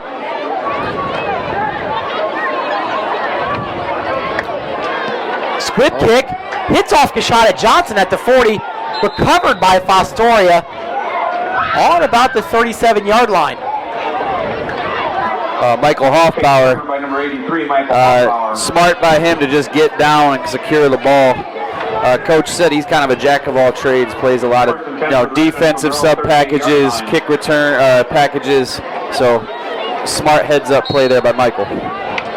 Those are an interesting plays to make, especially on those kickoffs.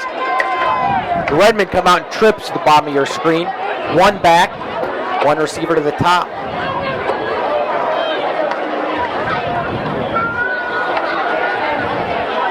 Garcia takes snap, quick step. Looking downfield, finds Jaden Miller on the fly route, and he catches it. Yeah, nice seam route against man-to-man coverage there. They had Mauricio in a jam on the cornerback spot, so I mean the seam was just wide open. Nice for Jaden and Skylar to look at each other and see that opening.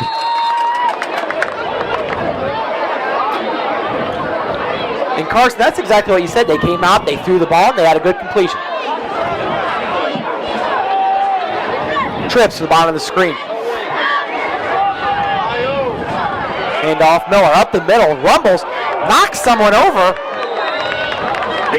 6-yard gain on first down. Rumbling, the big man was.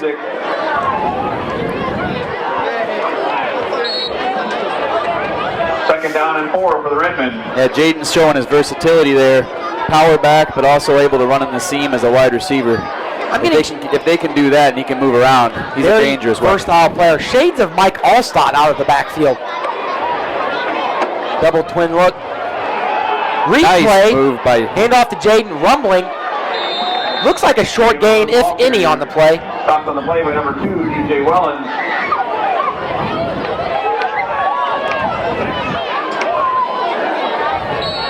Third down and 3 for the Redmen. Ryan Phillips coming back in the game. He's been a go-to guy for them in these situations. But Miller out. So 5 wide. Empty set, trips to the bottom of the screen. Garcia surveys the defense. He's got man-to-man all over. Looking to the bottom. Quick hitter to Mauricio. Looks to be right at the sticks. Completed to number 2, Devin Mauricio. And that's a really, really heady play by a freshman to make sure to find the sticks before he settles down. First down, Redmen.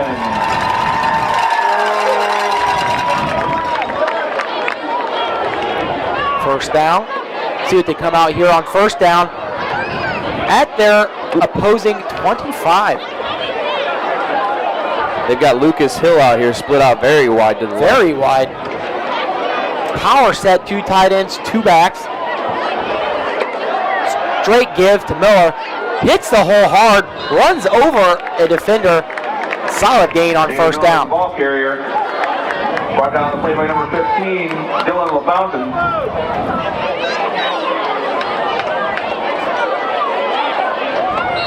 Second down and 4 for the Redmen.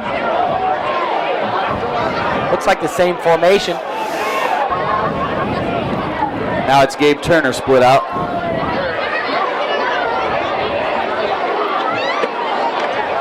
Same play, give to Miller. Looks like Woodmore had that one read. Miller, the ball carrier, cut for a short gain on the play. Brings up third down for the Redmen. Once again, we have third and short. Guys, you think they're going to run this ball or you think they're going to throw this ball? Well, based on the package, they look to be putting 5 wide out, but they do have Miller back there. So they're really trying to see if Woodmore can make a commitment. They commit to Miller, they're probably throwing. Double twins. Miller lone back in the backfield. Skyler surveying. Taking a check. Give to Miller. Doesn't find a hole, but Miller, the ball carrier. That's going to be very close. He rammed that ball up in there, looking for something. That's going to be close. 15-yard line. They called it a first down.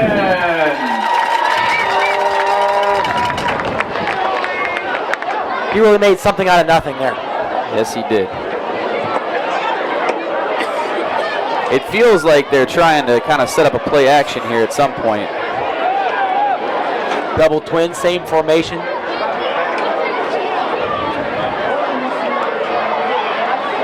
Handoff, Miller, left side, hit in the backfield. Jacob Miller, the ball carrier. Brought down the play by number 33, Zach McTwizik, and number 9, Mason Beechler. That's a big stop on first down by the Woodmore defense. On the play brings up second down and 11 for the Redmen. Miller coming out. Most certainly off in the back. Let's see what Kidwell calls on this second and long.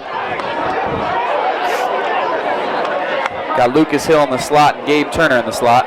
Looking, bottom of your screen, surveying, throws one over the middle. Gabe Turner. Completion.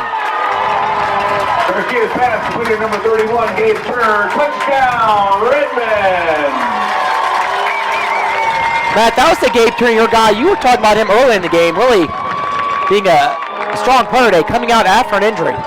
Yeah, Jared Lorenzen had a nice block on the backside there from blitz outside. Yeah, they picked up the blitz and gave Skyler the time to see him in the deep corner, the post route, if you will, instead of the corner route. But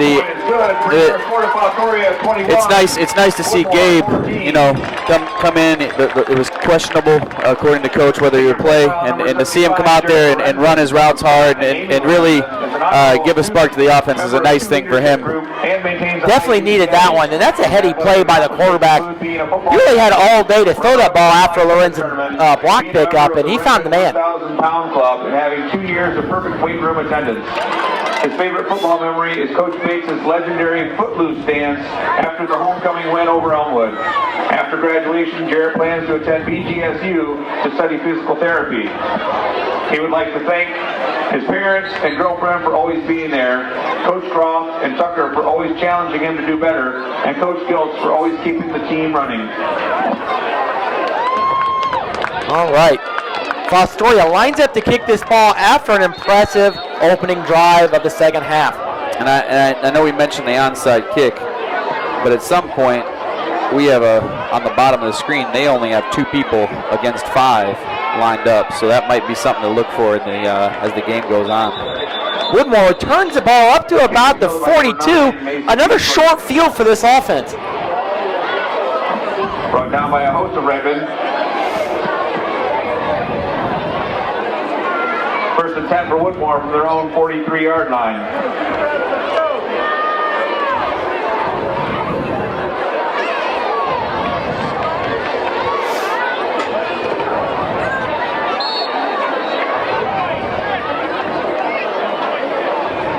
Woodmore gets the play.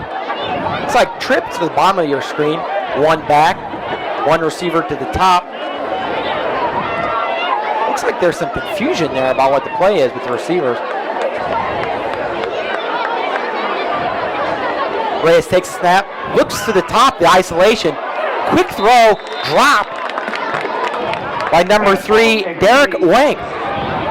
Intended for number 2, DJ Wellens. Malik Tucker with defense on the play.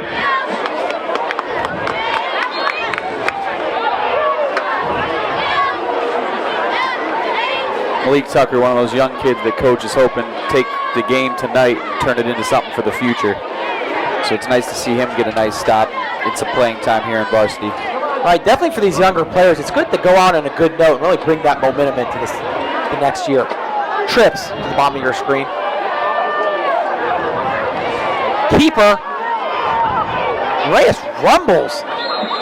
I actually think that was a Wildcat. I think that was Wellens. Oh, I think you're right about that. That was Wellens taking the direct snap out of the Wildcat formation. I thought the same thing for a second.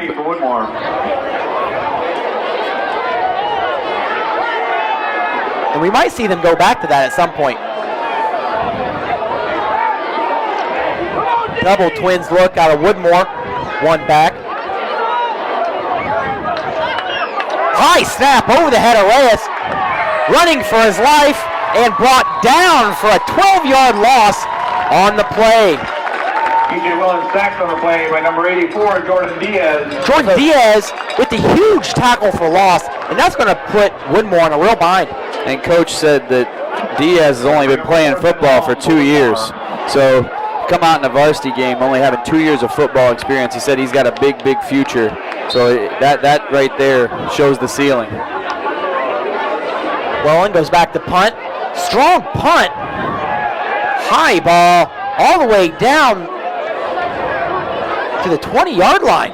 Again, another just solid kick. When you have a punter like that, that really gives our defense senior profile. I mean, you figure after that sack, you would think good field position. He just flipped the field in one play. Absolutely right about that. And attended Hobie at youth leadership her junior year.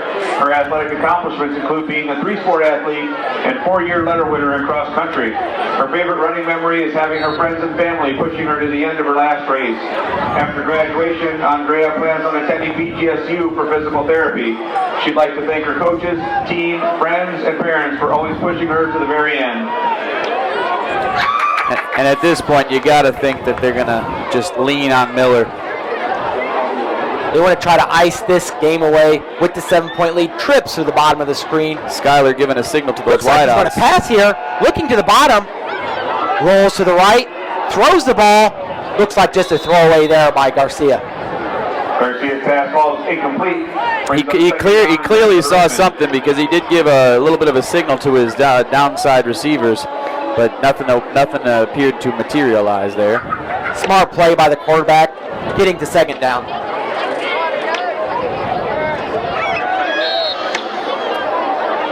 This looks like another power set here. 2 tight ends. Deuce look in the backfield.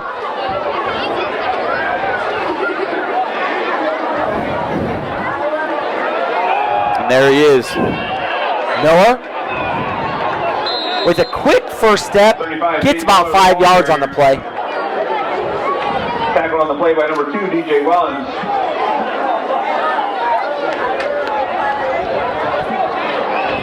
third down and 4 for the Redmen.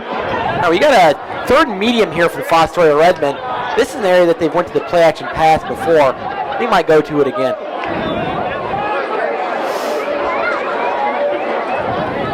Empty look, 3 to the bottom.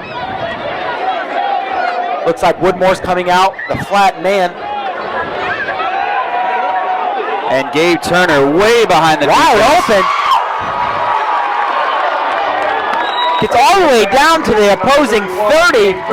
Good throw and catch by the Redmen. He took the top right off the defense there. When you come out in the man-to-man defense like Woodmore did, now receiver gets the first step. That defense is going to be in trouble.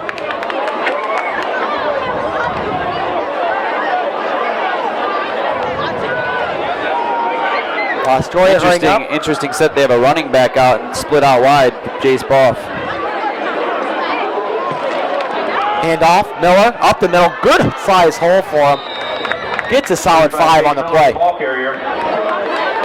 And that line is really starting to make a difference here in the second half.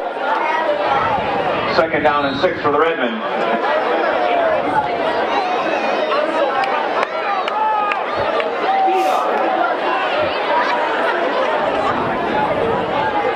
Gabe Turner back out there at wide receiver after taking a break there for one play. Let's see if Garcia looks at him again.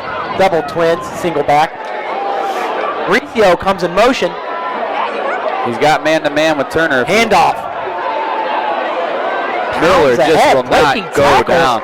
Gets up past the 20. Miller, the ball carrier. I mean, you mentioned Mike Allstott. That is, a perfect comp for him. Big, strong back, runs hard, and can catch the ball out of the backfield. Jaden's only a sophomore, so doesn't only has room to go up.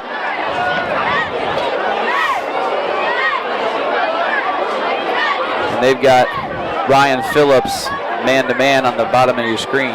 Trips look. Once again, Miller gets the ball, plunges into the defense. Number 35, Jaden Miller. 3-yard gain.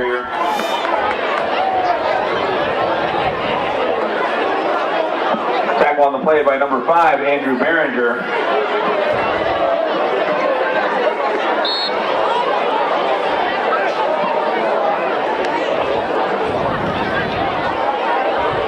Fostoria comes out, double twins, single back. Turner in the slot, same position he was when he caught the post route for the TD.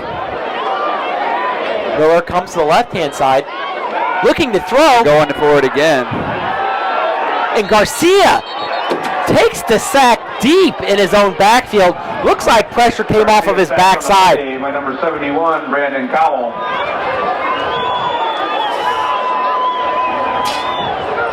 Woodmore came with pressure there and got to the quarterback. That'll bring up a third down and 15 for the Redmen.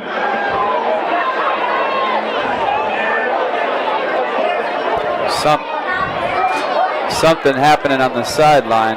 I'm not sure if we're in a timeout or not. Well, the clock is still running. I think we're going to take this one to the 4th. That'll bring it into the third quarter. I wasn't looking at the clock. I was wondering what was going on there, but Fostoria going to regroup and take it to the 4th here. Switch into the field. Layton, daughter of Kenny and Tina Smith. Kaylee's musical accomplishments include 4 years of high school band. And I think Coach was clearly frustrated there because he wanted Skylar to throw that post to Turner again, and I think Skylar felt the pressure, let his eyes drop, and I think that was what Kidwell was trying to express to him there. And now, 3rd and 15. You take the sack there and you put yourself almost in an impossible position. Yeah, it's not many options out of 3rd and long in that red area.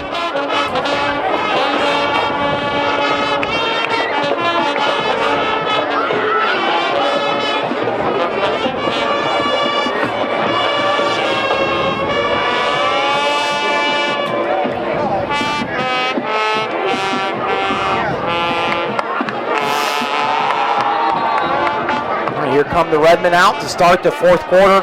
3rd and long. They have to get to the 10 for the first down.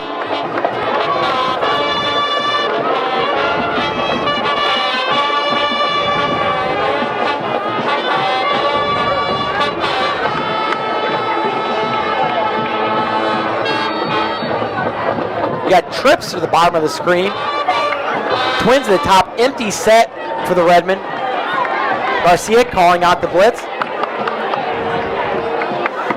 Looks like Woodmore backs off. Looking to the top. Mixed up with the receivers. Scrambles, throws, catch.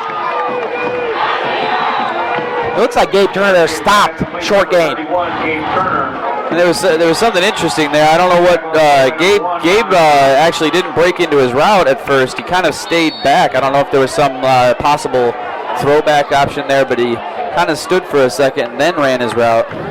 Yeah, weird play there. I know at the top of the screen the receivers looked like they ran into each other. Maybe a mix-up on the call. And a really heavy overload offensive set here. Quads to the left. Looking to the top. Scrambles to his right. Garcia throws. Catch by Gabe Turner inside the 5-yard line. Pass completed, number 31, Gabe Turner. Brought down the 4-yard line. First down, Redmen. What an absolute gem of a throw by Skyler there. That was a frozen rope right to Turner inside the 5. Huge conversion for the Redmen.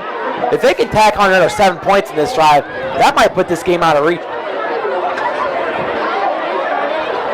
Handoff. Miller, head of steam.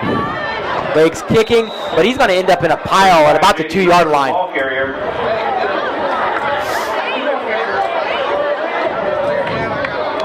Stop at the 2-yard line, 2nd and goal for the Redmen.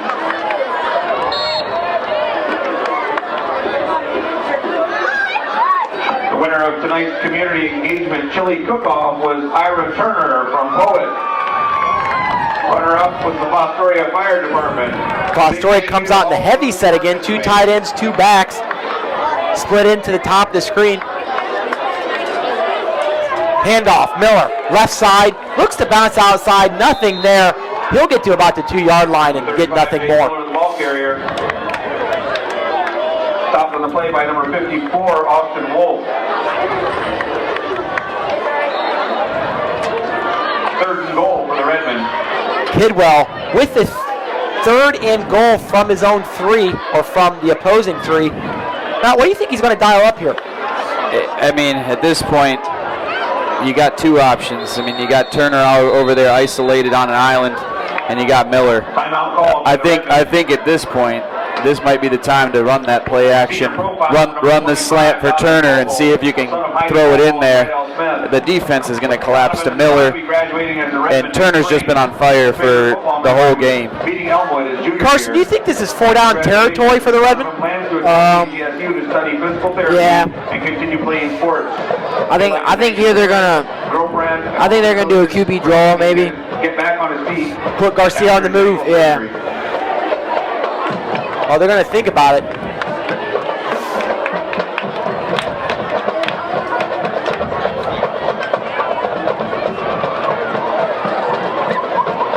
Kidwell is in his 3rd year here at Fostoria, looking to get the program back to where his father had it in the 90s. You do have Phillips there at fullback again, and they've been creative with him out of this spot. They did go to a quick hitter to him, but they'll give the ball to Miller. And that's running, plows ahead, easy touchdown for the Redmen. Touchdown, Redmen! And it won't show up a lot in the stat book, but Ryan Phillips just with a clear out block there, just letting Miller walk in pretty much untouched. Devastating block by the senior Ryan Phillips.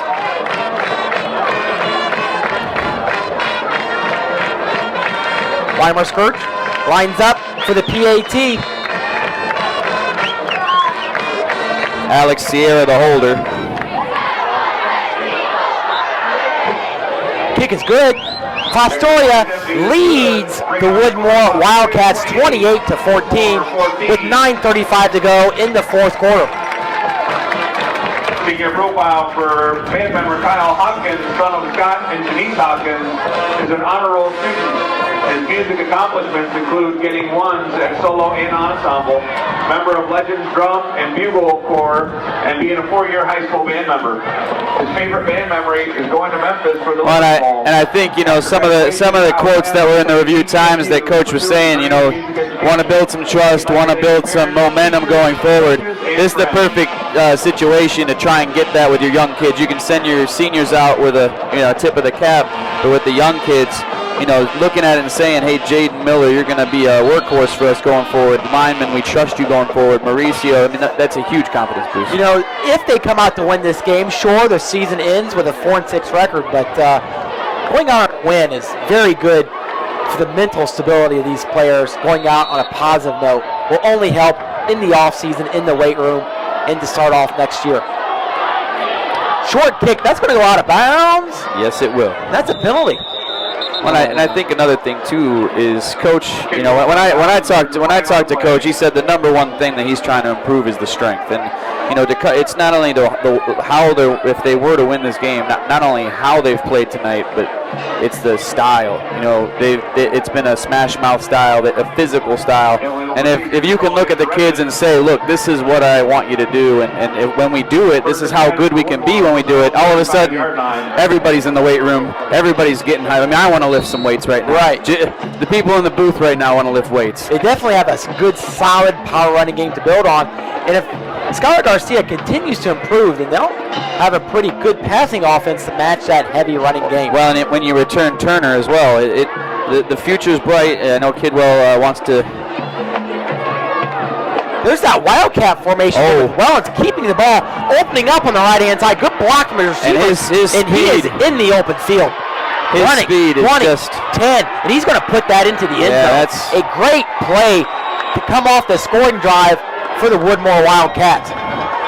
And then Coach said the first thing he said when we were talking about Woodmore was that Wellens is just pure speed. And we have a flag. This might be coming back. It is coming back.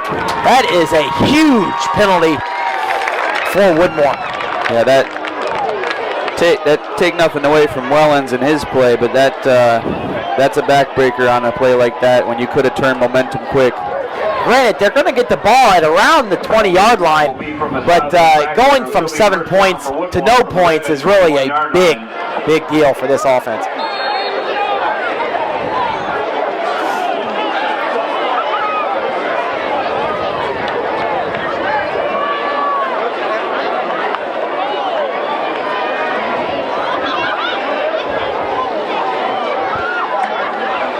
Woodmore's going to get the ball at about Fostoria's 21-yard line, double twins, single back.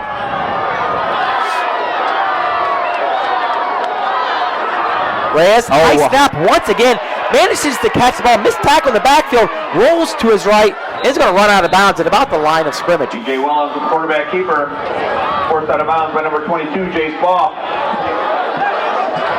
Second down for Woodmore.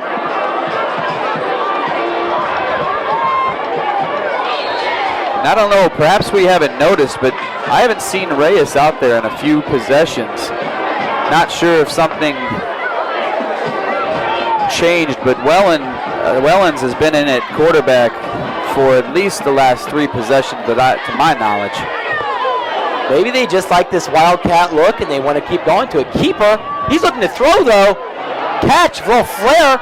Up the left side, good block by the receiver. He's going to go out about the 12-yard line. DJ Wellens pass completed to number 22, Derek Burkle. There's Reyes coming in now. Forced out of bounds by number 9. Yeah, you must have been right. They must have liked that Wildcat look, but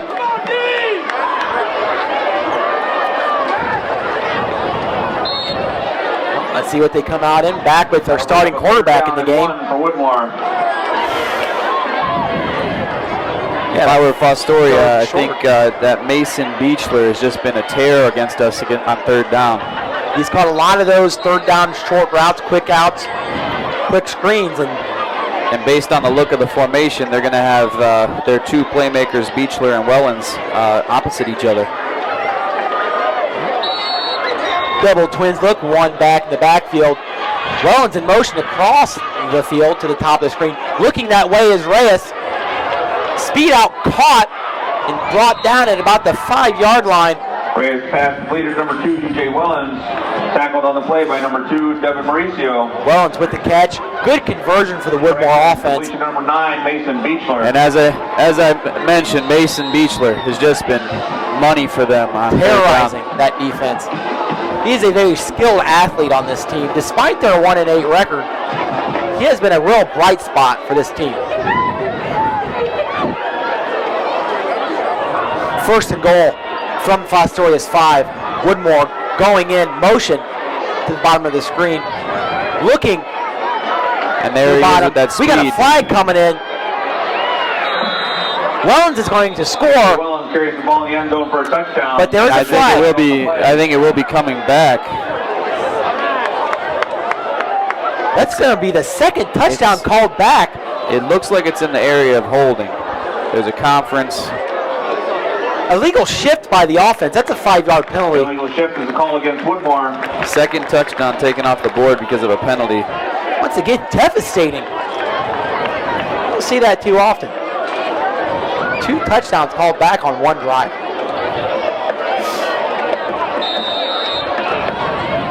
You have 8 minutes left in this fourth quarter. Fostoria up 28-14. First and goal from the 10-yard line.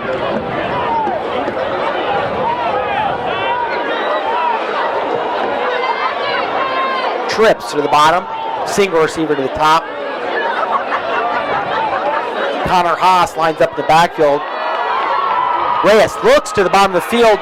Quick throw, deflection by Ryan Phillips. Complete, intended for number 30. Ryan has just had a heck of a game today. I mean, the blocks he's thrown, third down conversions. He's had an all-around game today on both sides of the ball. From the 10 for Woodmore. And that was going to be a touchdown if he did not get his hand in there. Second and goal from the Fostoria 10. Double twins.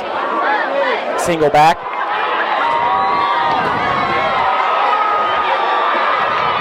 Reyes takes a snap. Looking in the middle. And that's completed a touchdown. Pass. DJ Wellens slant route. That's Beechler again. Completed to number 9, Mason Mason Beechler, I'm sorry. I mean, like you said, I mean, 1-8, but they're skill position players. Wellens and Beechler, Reyes, they are talented on offense. They are really tearing up this Fostoria pass defense. And coming out in the swinging gate again on the PAT. Back, center up the formation.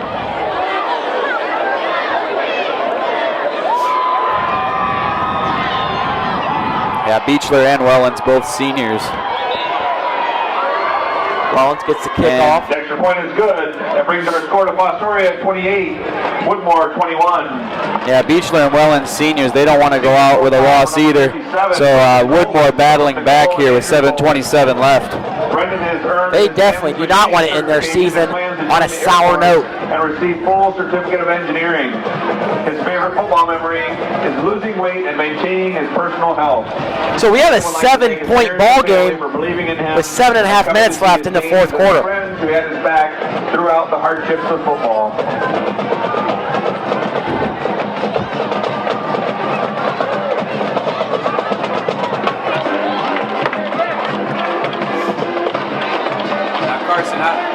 Carson, how's your first time commenting a game? It's going pretty well. Yeah? Yeah. Is it harder than you thought? Yeah, it's way harder than I thought. It gives you a whole new appreciation for the people who do it as a profession. Yeah. That they can talk and weave a story for a whole game and not seemingly they won't lose their place. They don't stumble over their words. Confidence, yeah, I think is key. And reps. Sure. That's a big one. So we'll see. Let's see. Woodmore coming out the kick. Let's see what they do here. They've done a couple pooch kicks, a squib kick. Let's see if they just boot it off here.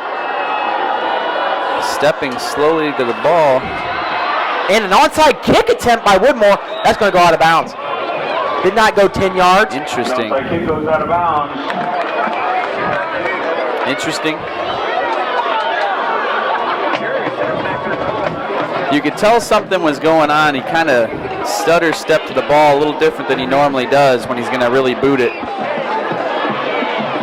Coach Lou Bosch definitely is not afraid to make an onside kick there. But that is going to leave the Fostoria Redmen with a short field on this coming up offensive drive. First and 10 for the Redmen from their own 45-yard line. And this is where they're going to have to lean on Miller to try and milk this clock. I think you're going to see a lot of Miller on this drive. Trip set, 3 to the bottom, single back, 1 receiver to the top of the screen. Snap, looking to throw. Oh. Deep over the middle. They got it. Ryan Phillips running to the end zone. Touchdown. Ryan Phillips just having the game of his life. Good for Ryan Phillips. Huge play. Great catch, great throw, all around perfect offense by the Redmen. And that is a gutsy call by coach to just say let's go for the win now. Let's try and put that back 14 points ahead. Going for the jugular on the first play of the drive. And you know, they've ran that play several times, just that quick seam route, that quick go. And I think Woodmore is thinking exactly what we were thinking. And Miller is getting the ball. And point is good, bringing our score to Fostoria 35, Woodmore 21. And you can tell the players are excited after that last play. Score 35 Fostoria, 21 Woodmore. We got a 14-point ball game with 7 minutes, 15 seconds remaining. Well, and Skyler, I don't know the exact stats, but he's got quite a few passing yards today. So he's probably put himself well ahead and still in the lead of passing yards for the league. Tearing up the Northern Buckeye Conference, one throw at a time. He's thrown short, he's thrown long, he's thrown intermediate. A lot of good-looking balls coming out. I don't know where I heard it. I don't remember if I just heard it from Coach in passing or whatnot, but Coach said he's very hands-on with the quarterbacks because he wants them to learn how to play the position, and obviously he played the position incredibly well. So, I mean, Skyler's just growing before our eyes under the tutelage of Kidwell. Derek Kidwell winning Mr. Football in Ohio in 1991 when he led the Fostoria Redmen to a state title. Obviously looking to impart that wisdom onto his protege quarterback, Skylar Garcia. Woodmore returns the ball to the 42. Tackle on the play by Ryan Phillips. And Atkin, another senior on Woodmore, who's played really well tonight. 42-yard line. Couple good catches today for Atkin. Woodmore's going to get the ball down 14 points at their own 42. Let's see what they come out and do this drive.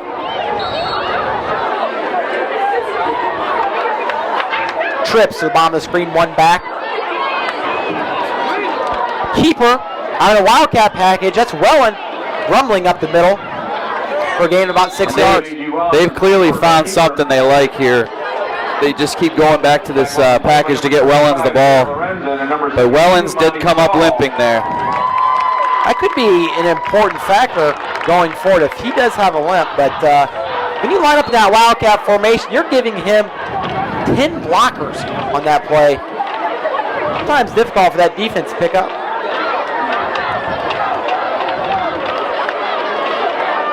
Keeper rolling to the left. Look to throw, but he's running with the ball, picking up big yardage down the left hash. It's going to be first down, Woodmore.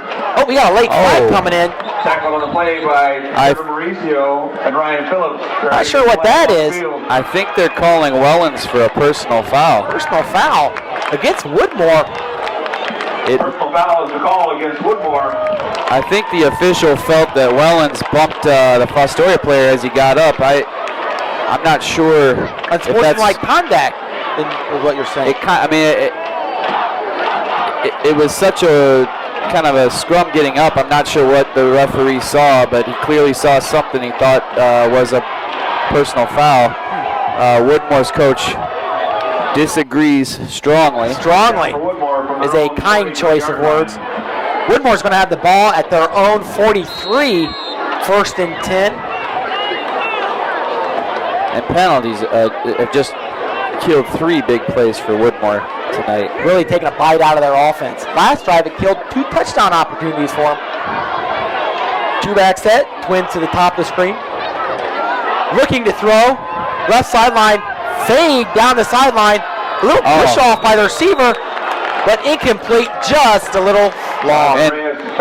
And once again, going to the well with Beechler. Beechler got behind the defense there. They were trying to get some confidence with that throw, and 2nd and 10 now. They've had some opportunities downfield, haven't completed some of them, but have missed a couple open guys.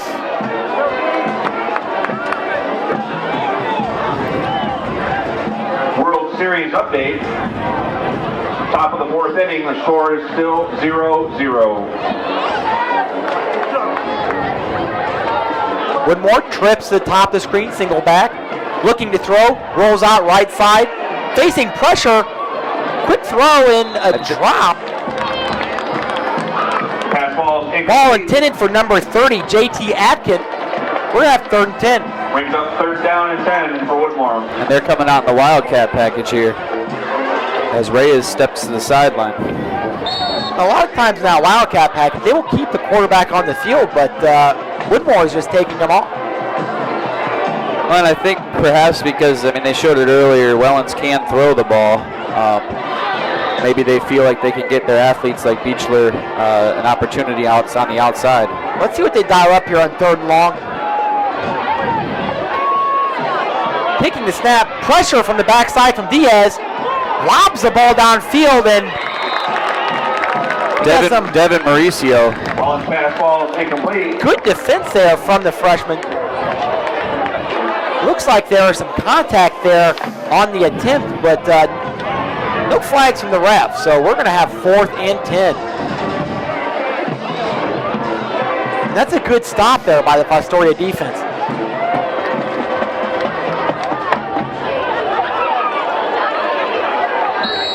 Down and 10 for Woodmore. It looks like Woodmore's going to go for it here. They are going to go for it. Maybe a pooch punt. We got Reyes back there. We got Connor Haas lining up. No, they are going. Looks like they are calling a play. They've got an offensive set out. And the trips look to the top of the screen. Let's see what they got. Looking right. A screen pass. Good block. And he's going to get the screen pass and run. Got blockers in front. Up the field. It looks like he might score on this play. And he will. And he does. A tremendous play. That's Atkin again. Atkin again. For a Woodmore touchdown. A simple screen play to the top of the screen goes for 60 yards and a touchdown. You don't think that that's going to happen if you're Fostoria. That looked like a simple bubble screen out to the side. It almost looked like it was going to be stopped, and then all of a sudden the floodgates opened to the left side. Atkin reversed field and had a wide open lane to the end zone.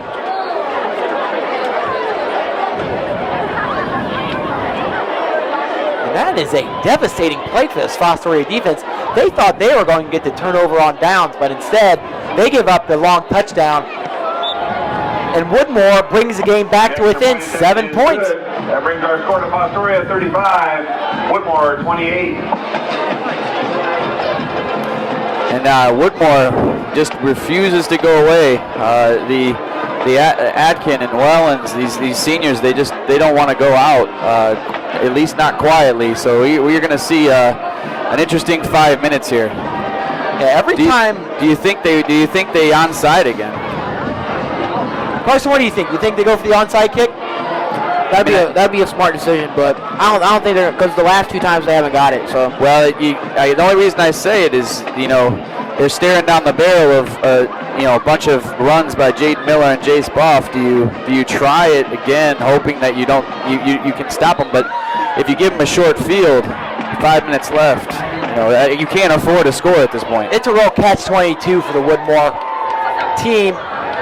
They still have all 3 of their timeouts, so it's a really trick or treat if they want to go for that onside kick.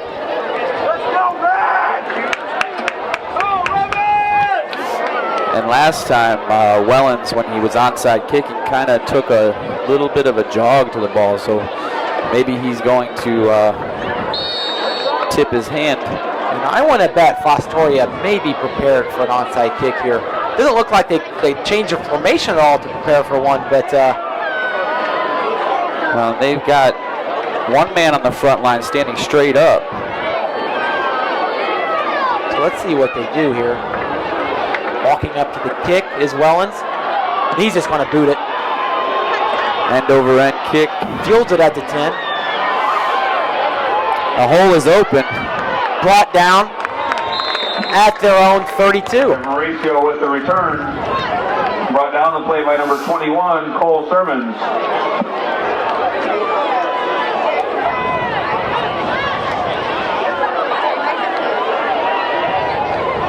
First and 10 for the Redmen from their own 33-yard line. So we're going to see what Kidwell wants to do with 5 minutes remaining in the fourth quarter, up by 7. Will he continue to pound the ball with Jaden Miller, or will they throw? They've got Mauricio and Gabe Turner and Ryan Phillips to the bottom, so 3 playmakers all on the one side. Garcia looks the pass, looking, decides to throw. Good outlet to Mauricio up that right side. Mauricio's running and gets tackled out of bounds at the Woodville 37. Great pass protection by the line there. First down, Redmen.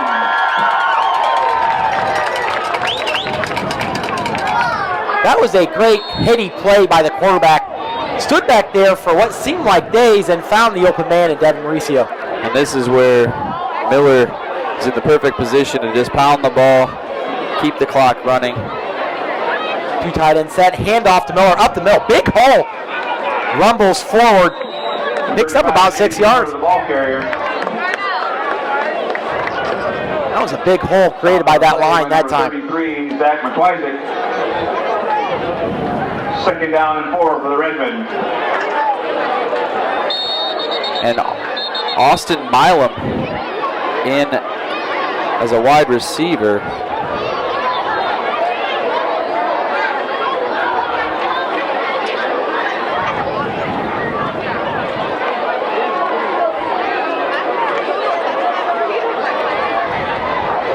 Austin Milam, a very tall wide receiver on the outside with Gabe Turner on the inside. Let's see what they do here. Second and about 4 yards. Double twins though. Garcia looks like he's changing play. Maybe the protection goes back into the gun.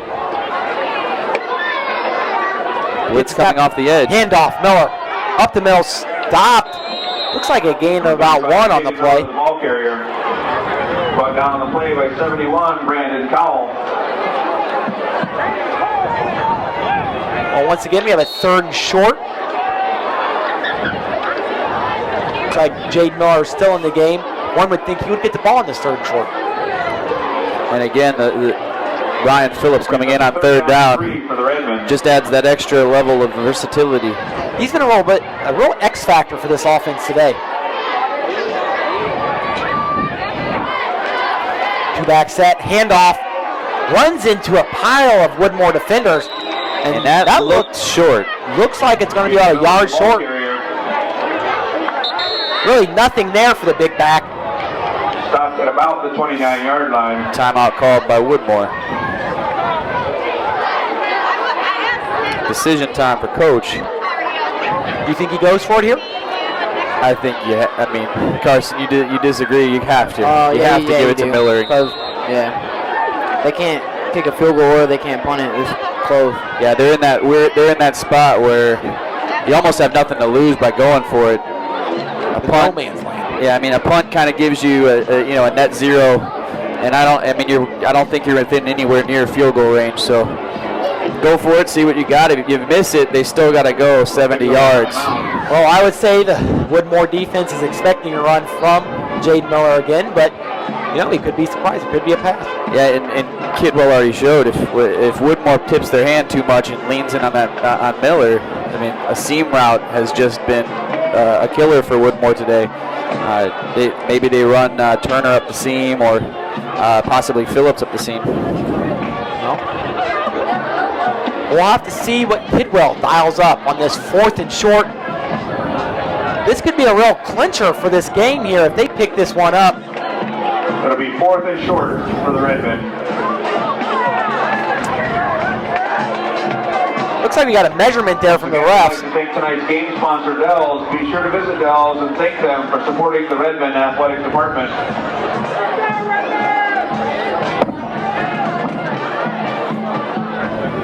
Ball looks to be about a yard short of the stick, placed on the hash at the 31-yard or the 29-yard line.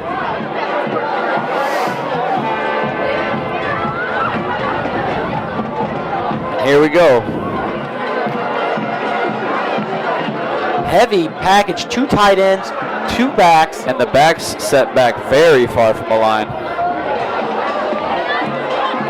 You've seen this play before. They like to have Phillips lead block for Miller up the middle. Let's see if they go to that play. And they do have that man-to-man, one-on-one matchup with Gabe Turner if they do decide to play action. Could be a sight check by Garcia at the line. Phillips to Phillips, quick hitter, and they convert. That's the same play they ran on the goal line on the first drive. And they relied on the senior. Short gain on the play. First down, Redmen.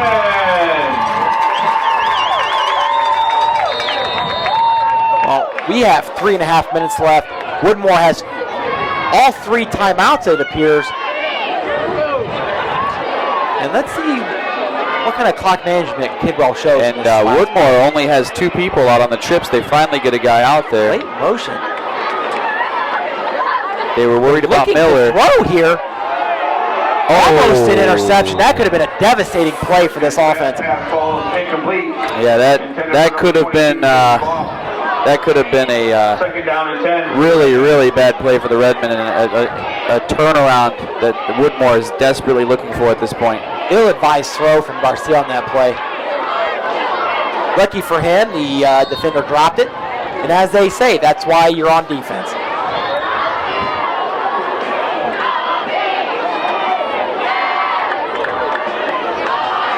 So that stops the clock with about 3 minutes left. And an empty set. Empty set. You might see a quarterback run here. Yeah, quarterback draw sounds like the right call here, but they are creeping in.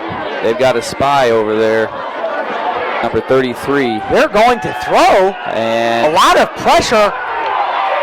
And he gets demolished 5 yards in the backfield by 3 different Woodmore defenders. By number 71, Brandon Cowell. Woodmore's going to call the timeout to stop the clock with 2 minutes and 47 seconds left. By Woodmore. And a couple players on both sides came up limping on that play.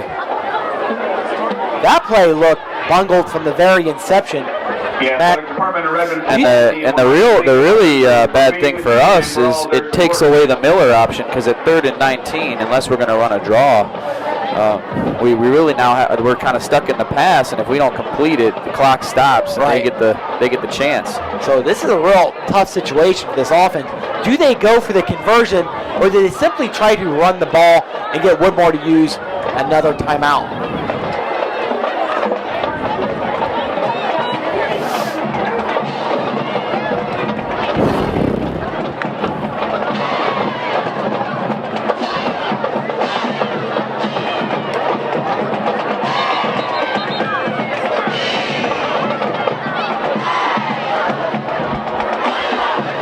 All right. You know, this still might be 2-down territory for this offense if they choose not to use the field goal kicker, but they need to pick up some yards. I think that's what Kidwell's trying to communicate there, is that you don't have to get it all back in one chunk. I mean, they're kind of, like Carson said, they're still in that position where they can't really punt and they can't really kick a field goal at this point. So Quads, look, they score on this play in this formation last time. Bring Boff in motion across the field. He's got looking man-to-man. to the bottom of the screen. Wheel route by just a little overthrown on the outstretched hands of Jace Boff. And I don't know that Skyler saw him, but he had Gabe Turner completely open in the center of the back of the end, towards the end zone there. And Gabe was frustrated, but Skyler had already committed to that wheel route. It was definitely clear that he was eyeing down Boff the entire way from the motion.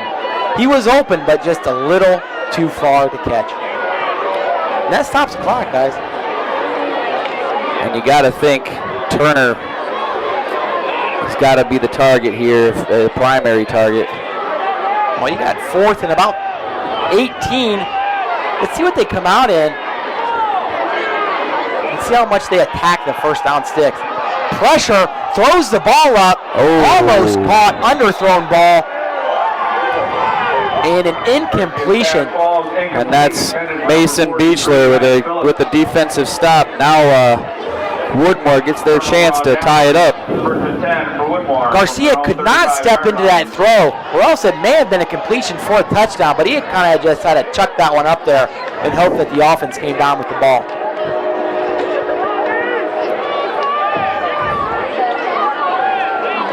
So Woodmore will get the ball on their own 34, looking to tie this game up with 2.5 minutes left. And we've got Malik Tucker in at corner. They look to throw a quick hitter over the middle, dropped by Wellens. Another excellent play by Mauricio, and Wellens, he looks to be in some serious pain. Trainers rush onto the field. Hopefully for him, he's okay. Official timeout. Can't tell from up here in the box what is wrong, but he looks in real agony on the field. His body language does not say it's a positive thing. I hope for him everything's okay.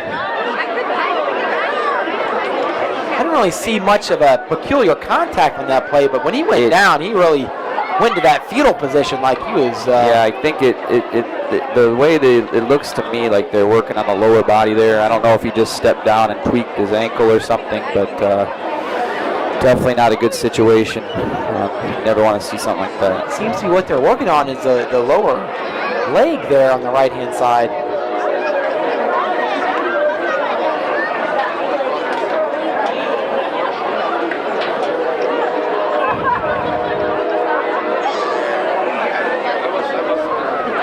Both teams are at a knee.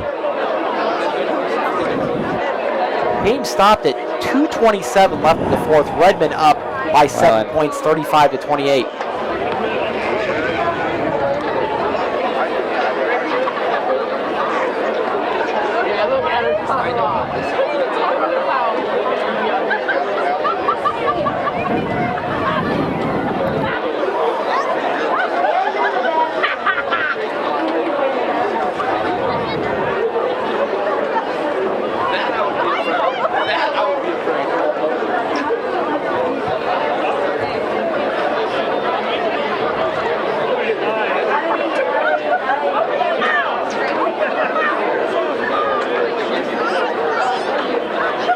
I'd hate to play backseat doctor, but they're really looking at that lower ankle.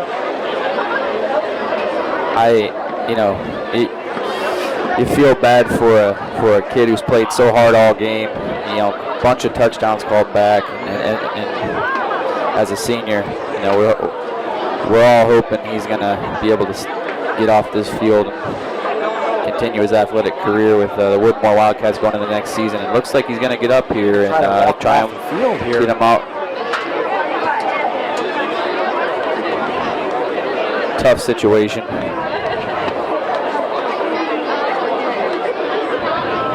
Sat him up, but not much more. Maybe they bring a card out to retrieve him, but yeah, but I don't. Not sure.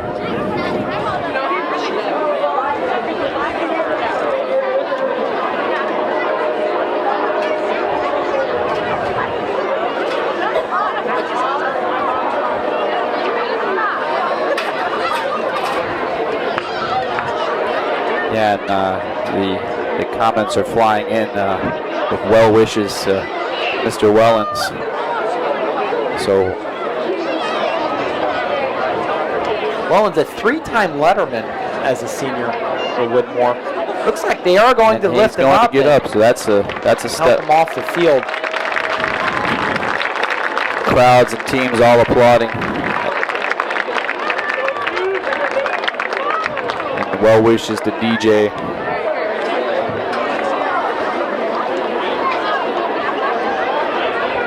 So we get back to the game. Fostoria up 35-28 with 2.5 minutes left. Fostoria is on defense after turning the ball over on downs in Woodmore's half of the field. Woodmore has 2nd and 10 from the 34, looking to tie this game up. 2nd down and 10 for Woodmore. So Woodmore, you know they want to have a positive play here. Kind of motion. The trips. Looking to throw, throws off the screen, throws it downfield, and contact from Phillips. I think we'll get past interference. Yeah. That's incomplete. There's a flag on the field. They were looking for that wheel route again with Atkin.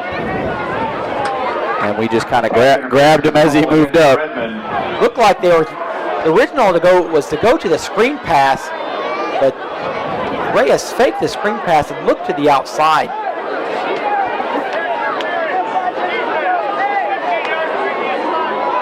So that'll give them a 1st down from their own 49.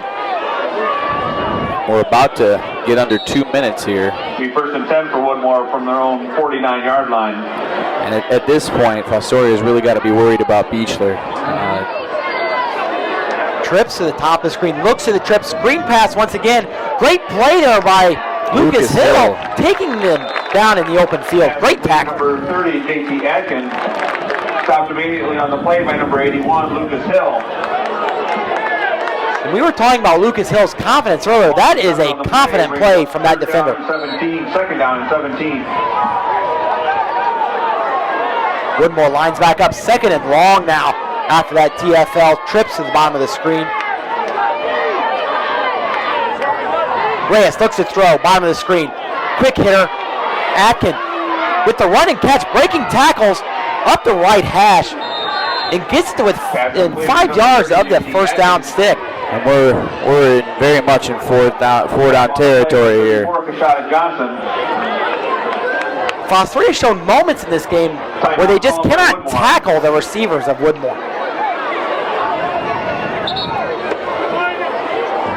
And the scoreboard is showing it's 5th down, which is a bold choice. There hasn't been a 5th down since that Colorado game. That's right. Against was it Missouri was that who they were playing? I believe so. That was the Colorado Buffaloes got a 5th down to win the game. If I remember right, that was Cordell Stewart on the 5th down. It absolutely was. So hopefully Woodmore's not getting a 5th down. I certainly hope not.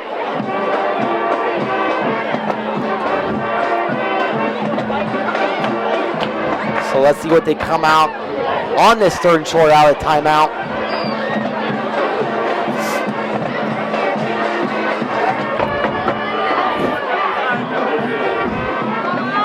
And if you are looking at the scoreboard on our insert there, it has been switched to 3rd and 4. So double twins look from Woodmore on 3rd and short, looking to throw top of the screen.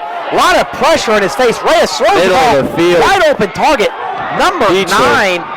Beechler again, he has just been the go-to guy on 3rd down. He found a hole in that zone defense and just curled up and caught that ball.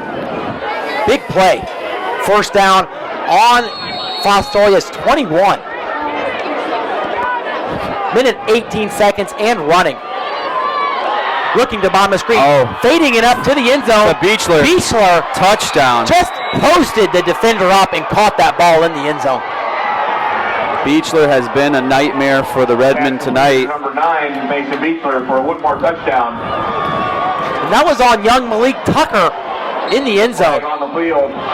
Now, I'm not sure, but has Jordan Bunley been on the sideline? Because Malik seems to have been in Jordan Bunley's corner spot. So Jordan looks like he might have an injury we're dealing with. Beecher just posted Malik Tucker up in the end zone like he was a power forward. And a flag on the Redmen. I'm not sure what the flag is on. I think It looked like unsportsmanlike Astoria. conduct. So they're going to move that ball up to They about might be one. going for 2 here. That gives Coach Lou Bosch a real look at whether he wants to go for the win. Yeah, they are looking at a 2-point play here. And they are going for it. Double twins look, single back. Looks to the top of the And screen. he's gonna- rolls out. Fumble from Reyes. And Fostoria will remain in the lead, 35 to 34. What a choice. 34. Intentional grounding call. It looked like he fumbled it, but he definitely... Honestly, I thought it was a fumble and a live ball, but they'll call intentional grounding, and that will give Fostoria the lead still. Now, the interesting part of this is Woodmore still gets to kick off, so onside kick opportunity, but what a bold move by Woodmore. Channeling Coach Osborne and going for the win on the last play. But we're most certainly going to see an onside kick here from Woodmore. Now, if you're Woodmore, it's going to be interesting, as you guys said, without Wellens at kicker. I don't know if they have a backup that's kicked a lot. I don't know if you practice that, but they're going to have to onside kick. One timeout left, so Fostoria, if they receive, can run out the clock. So we are going to see, regardless of who kicks the ball, an onside kick attempt. Well, probably... Looks like the hands team is on the field. Yeah, the hands team straight up, and Skyler in the back has a protection. Who do they have out there to kick that ball? Looks like number 30, JT Atkin, the other very good receiver for this team, will also look to kick this onside kick. Now, it looks like he might be going to our... Now, there's no one lined up in the middle of the field, so let's see where this ball goes. Now, it has to go 10 yards, and nope, that is a penalty. Yes, that did not go 10 yards.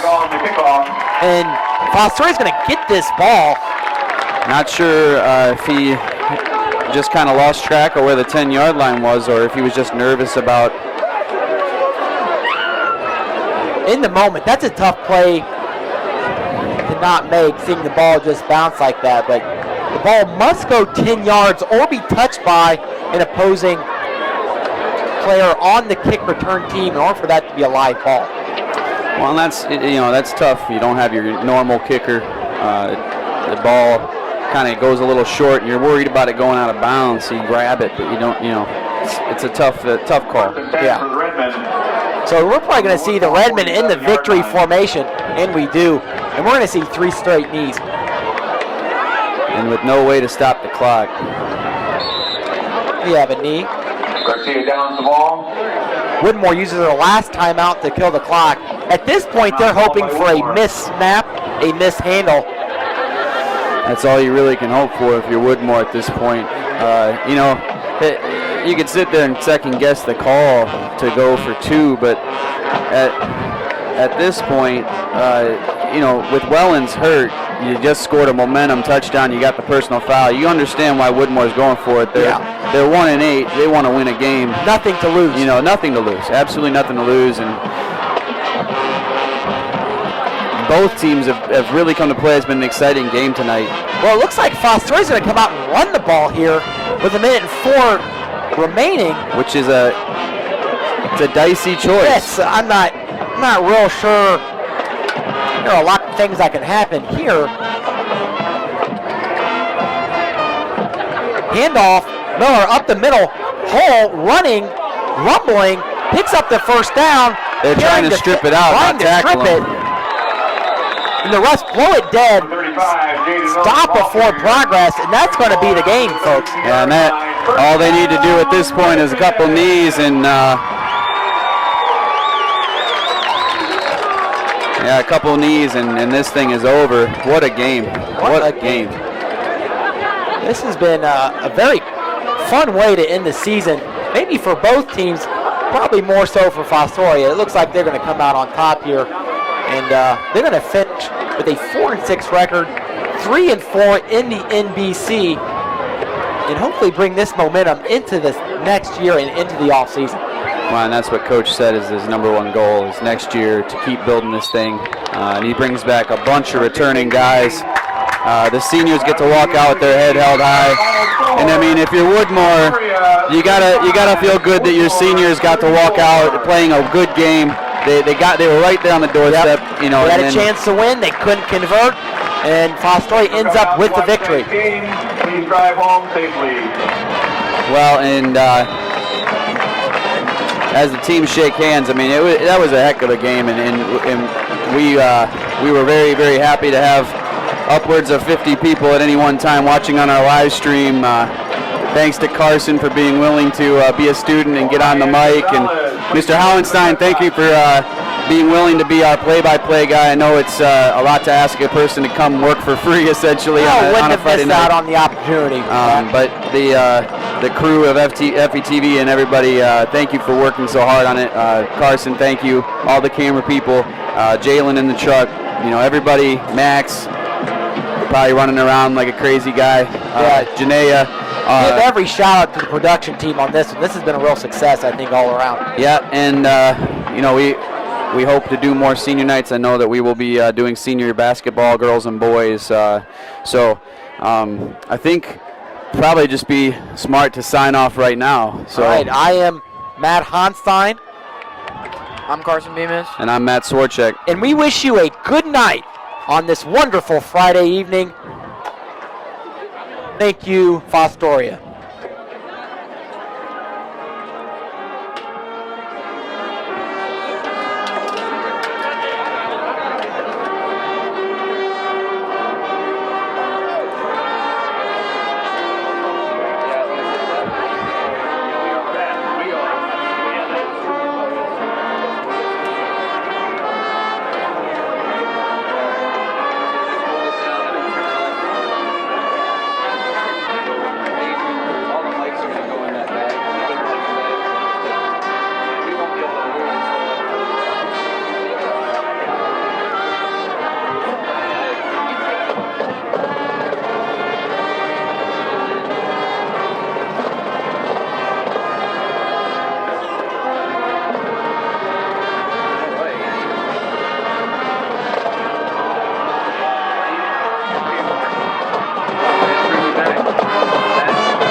Have a good evening and drive safe.